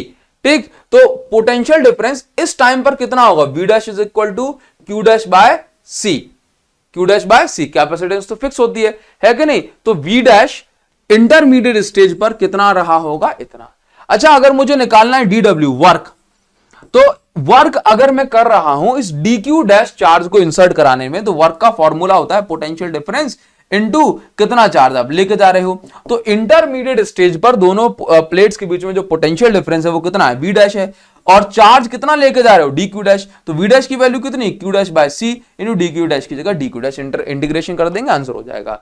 तो आप इस चीज को यहां पे समझ सकते हैं कि ये जो चार्जिंग प्रोसेस है, इस समय कुछ dq डैश चार्ज इसके अंदर इंसर्ट कराया जा रहा होगा। इस टाइम पे इसका जो पोटेंशियल हो गया ये हो गया प्लस q डैश, इसका पोटेंशियल हो गया माइनस q डैश, एनर्जी इसके अंदर जो स्टोर हो गई that is in the form of electric field, और जो चार्ज है वो सरफेस पर प्रेजेंट होता है प्लेट की। नाउ अभी आप समझिए कि जो बैटरी जो वर्क कर रही है, यही वर्क पोटेंशियल एनर्जी के फॉर्म में स्टोर यहां पर हो रहा है। आगे हमने क्या देखा कि 3 स्टेज हैं, इनिशियल स्टेज पर कोई चार्ज नहीं था, और इंटरमीडिएट या मीडियम जो मिडिल वाली स्टेज है उसमें जो है दोनों प्लेट के बीच पे चार्ज क्यू डैश और माइनस क्यू डैश रहा होगा, और जो पोटेंशियल डिफरेंस है वी डैश रहा होगा। फाइनली जो पोटेंशियल डिफरेंस इसका वी हो गया होगा, और इन दोनों प्लेट पर जो चार्ज है प्लस क्यू माइनस क्यू हो गया होगा। ठीक है, तो अगर हम बात करें लिमिट कहां से कहां तक पुट करेंगे, तो 0 से लेकर के फाइनल चार्ज आ गया क्यू, तो लिमिट आएगी 0 से लेकर के क्यू। अब देखिए जरा, अब बीच की हम बात करते हैं कि थोड़ा बहुत जब चार्ज था, क्यू डैश चार्ज था एक प्लेट पे, तो कितना वर्क करना पड़ा, तो वर्क का formula dw into dw is equal to V dash into dq dash. ठीक है, नाउ तो dw is equal to V dash की वैल्यू हमने क्या रखी, क्यू डैश अपॉन सी, जो मैंने आपको अभी बता ही दिया है जस्ट, और dq डैश की जगह dq डैश। ठीक है, अभी आप ये देखिए कि यहां पर इस क्यू डैश बाय सी का होगा इंटीग्रेशन, तो क्यू डैश बाय सी का इंटीग्रेशन हुआ, 1 बाय सी बाहर चला गया, क्यू डैश, जैसे अगर आप x का इंटीग्रेशन करते हो तो एक्स स्क्वायर बाय 2 आता है, तो यहां पर आपने क्यू डैश का इंटीग्रेशन करा तो क्यू डैश स्क्वायर बाय 2 आ गया। लिमिट 0 से लेके q, तो जहां जहां क्यू डैश आ रहा है उसकी जगह एक बार अपर लिमिट, माइनस जहां जहां क्यू डैश आ रहा है उसकी जगह एक बार लोअर लिमिट, तो क्यू स्क्वायर मतलब क्यू अपर लिमिट थी तो Q square bye 2 minus 0 square by 2, तो वर्क का फॉर्मूला आ गया क्यू स्क्वायर अपॉन 2c। अब ये जो वर्क है यही एनर्जी के फॉर्म में स्टोर हो जाएगा, तो U is equal to Q square by 2c हम बोलेंगे। दूसरी बात आप यहां पर देखेंगे कि Q इज इक्वल टू क्या हो गया, Q इज इक्वल टू होता है CV, तो हम इस Q की जगह CV पुट करेंगे तो पोटेंशियल एनर्जी फॉर्मूला आ जाएगा c square v square upon c। इसके एक c से ये स्क्वायर कैंसिल होगा तो फॉर्मूला बन गया हाफ सी वी स्क्वायर या हाफ क्यू वी, मतलब हाफ सी वी स्क्वायर इसका पोटेंशियल एनर्जी का फॉर्मूला यहां पर बन गया है। अगर हम बात करते हैं कि कैपेसिटर अगर हमने कैसे कनेक्ट करे, कैपेसिटर अगर हमने कनेक्ट करा है सीरीज में, किसमें, सीरीज में, तो सीरीज में क्या होता है आपने पढ़ा कि कैपेसिटेंस का फॉर्मूला भी आपने क्या निकाला, क्यू स्क्वायर बाय 2c ये निकाला। तो सीरीज कॉम्बिनेशन में क्या होता है कि आप ये देखेंगे कि सीरीज कॉम्बिनेशन में इसकी जगह आप क्या पुट करने वाले हैं, ये 1/cs, 1/cs, cs series combination में 1/cs की जगह आप क्या पुट करने वाले हैं, तो 1/cs की जगह आता है 1/c1 plus 1/c2 plus 1/c3। तो आपने ये फॉर्मूला बनागा Q square upon 2c1 plus Q square upon 2c2 plus Q square upon 2c3। तो फाइनली जो पोटेंशियल एनर्जी का फॉर्मूला बन गया ये हो गया u1, ये हो गया u2, ये हो गया u3। तो आप ऐसे बोलें कि सीरीज कॉम्बिनेशन में जो एनर्जी है वो एज इट इज ऐड हो जाती है, और पैरेलल कॉम्बिनेशन में भी energy as it is add हो जाती है। पैरेलल कॉम्बिनेशन में हम हाफ सी वी स्क्वायर वाले फॉर्मूले से करेंगे क्योंकि पैरेलल कॉम्बिनेशन में वी कॉमन होता है। ठीक है, तो चाहे सीरीज कॉम्बिनेशन हो या पैरेलल कॉम्बिनेशन, एनर्जी हमेशा ऐड होगी, एनर्जी में कुछ नहीं जो है गड़बड़ होगी। आखिरी जो चीज है इसमें हमें पढ़ना है एनर्जी डेंसिटी। क्या पढ़ना है, एनर्जी डेंसिटी या energy stored per unit volume. आपको पता है कि एनर्जी इलेक्ट्रिक फील्ड के फॉर्म में स्टोर होती है, और इलेक्ट्रिक फील्ड पूरे वॉल्यूम में जो है फैली होती है बिटवीन प्लेट्स ऑफ कैपेसिटर। तो देखो हमें समझना है कि जो एनर्जी जो निकल के आई that is U square, U is equal to Q square by 2c। Q क्या होता है, सरफेस चार्ज डेंसिटी, तो क्यू को मैं लिखा सिग्मा ए, और सी क्या होता है epsilon naught A by D. तो यू को हमने क्या लिख दिया, सिग्मा ए का whole square epsilon naught A by D. अभी हम क्या करेंगे कि इस डी को भेज देंगे ऊपर, डी को भेज दिया ऊपर, तो ये हमारा कुछ फाइनली कैंसिल वैंसिल करने को ऐसा बन जाएगा sigma square AD upon 2 epsilon not. अब यहां पे एरिया इनटू थर्ड साइड ये हो जाएगा वॉल्यूम। तो हमने इसको ऐसे लिखा, देखो हमने इसको ऐसे लिख दिया सिग्मा स्क्वायर। अच्छा, और सिग्मा को भी देख लेते हैं, सिग्मा हम क्या लिखेंगे, तो हमने पढ़ा है कि E इज इक्वल टू होता है सिग्मा अपॉन एप्सिलॉन नॉट, तो हम सिग्मा को लिख सकते हैं एप्सिलॉन नॉट इंटू E। तो यहां से हमने क्या कर दिया कि सिग्मा को लिखा एप्सिलॉन नॉट इंटू E का होल स्क्वायर, और एरिया इंटू जो थर्ड साइड है डिस्टेंस, इसको हमने लिखा वॉल्यूम।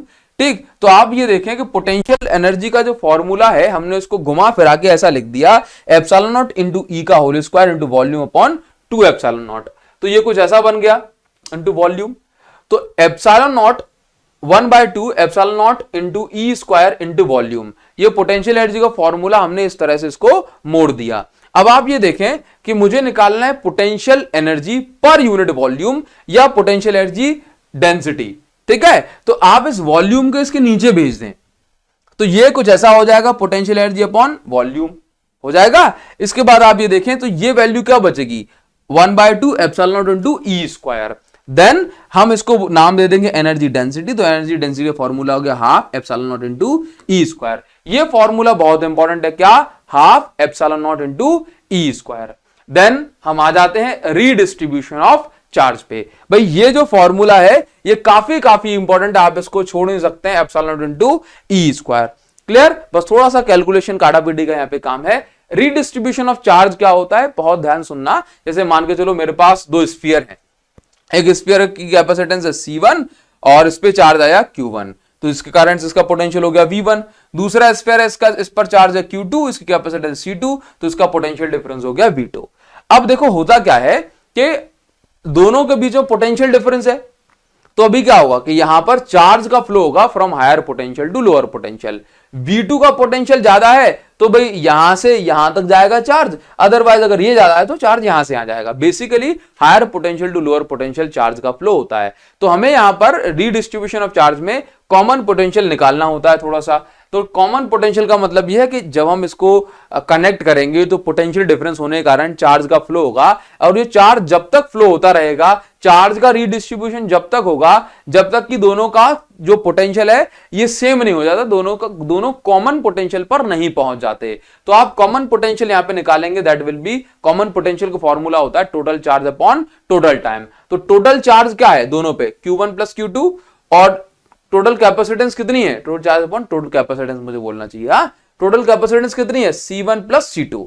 तो यहां से आप ये देखेंगे Q1 को मैं लिख सकता हूं C1 V1, Q2 को लिख सकता हूं C2 V2। तो जो कॉमन पोटेंशियल का फॉर्मूला हो जाता है ये हो जाता है C1 V1 plus C2 V2 upon C1 plus C2। हम इस तरह से कर सकते हैं। नाउ अब इसके बाद क्या होता है कि ये डेरिवेशन हालांकि जो है कम ही पूछा जाता है, बहुत कम, क्योंकि ये बड़ा सा लेंदी सा हो जाता है, तो आपको उसका फाइनल रिजल्ट याद रखना है बस। Loss of energy during charge redistribution. जब भी हम बात करें कि हमारे पास अगर ये दो स्फीयर्स हैं, अगर हम इन दोनों कनेक्ट कर रहे हैं तो चार्ज का ट्रांसफर यदि होता है, तो चार्ज ट्रांसफर जब हो रहा है तो जो कोलिजन वगैरह हो रहा होगा, ऑब्वियस सी बात है, जब चार्ज यहां से यहां या यहां से यहां जाएगा तो आपस में इलेक्ट्रॉन से, आयन से, एटम से टकराते हो जाएगा। तो इलेक्ट्रिकल एनर्जी जब बनेगी ये, या कहें कि जब इसमें करंट फ्लो होगा, जब चार्ज फ्लो होगा, तो यहां पर एक जो पार्ट होगा वो एनर्जी के फॉर्म में, हीट के फॉर्म में लॉस हो जाएगा, और वही लॉस ऑफ एनर्जी हमें यहां पे कैलकुलेट करना है। तो देखिए जरा, मैं स्टार्टिंग में बोल सकता हूं कि हमारे पास ये दोनों स्फीयर थे, तो इन दोनों स्फीयर की जो टोटल एनर्जी थी, ओवरऑल जो एनर्जी थी, इसको हमने नाम दे दिया U इनिशियल, और बाद में जो एनर्जी बन जाएगी ये हो जाएगी U फाइनल। तो जब हम इन दोनों का जो डिफरेंस निकालेंगे, मान के चलो स्टार्टिंग में थी दोनों की 100 जूल और बाद में दोनों की हो गई 99 जूल जो टोटल एनर्जी है, तो इसका मतलब है कि 1 जूल का जो है यहां पर लॉस हो गया। तो बस वही हम कैलकुलेट करेंगे। तो यहां पर इनिशियल एनर्जी जो थी दोनों की ऐड कर दो, half C1 V1 square plus half C2 V2 square. अब जब हम फाइनली उनको ज्वाइन कर देते हैं तो जो पोटेंशियल डिफरेंस होता है वो दोनों का कैसा हो जाता है, सेम। तो आप यहां पे दोनों का पोटेंशियल कैसा हो जाता है, सेम। पोटेंशियल कैसा हो जाता है, सेम। तो C1 V1 की जगह V स्क्वायर और V2 की जगह भी V स्क्वायर। फाइनली जब आप इसको सॉल्व करते हो बड़ा सा लंबा चौड़ा सा डेरिवेशन करने के बाद जो आंसर आता है that is C1 C2 into V1 minus V2 square upon 2 C1 plus C2 बड़ा सा जो है आंसर है, आपको बहुत जरूरत इसकी पड़ेगी नहीं, लेकिन ये आपको कॉन्सेप्ट पता होना चाहिए। तो इस वीडियो के लिए सिर्फ इतना ही, चैप्टर आपका ये फिनिश हो गया। और आप अगर चाहते हैं कि ये वीडियो आगे तक पहुंचे तो अपने फ्रेंड्स के साथ शेयर कर देना। और हाँ, कमेंट सेक्शन में मुझे कमेंट करके जरूर बताना कि सर मुझे इस वीडियो समझ में आया या नहीं आया। और बस यही है कि मैंने जो भी एनर्जी इस वीडियो में डाली है, अगर आप चाहते हैं कि ये थोड़ा सा आप तक पहुंचे या मुझ तक पहुंचे इस वीडियो का रिस्पांस, तो मुझे कमेंट सेक्शन में जरूर लिख के बताना। आपका एक कमेंट मुझे मोटिवेट करता है कि मैं आपके लिए और काम करूं और मन लगा कर काम करूं। सो इस वीडियो के लिए बस इतना ही, तब तक के लिए thank you so much guys, thanks a lot, see you again in the next video, thank you.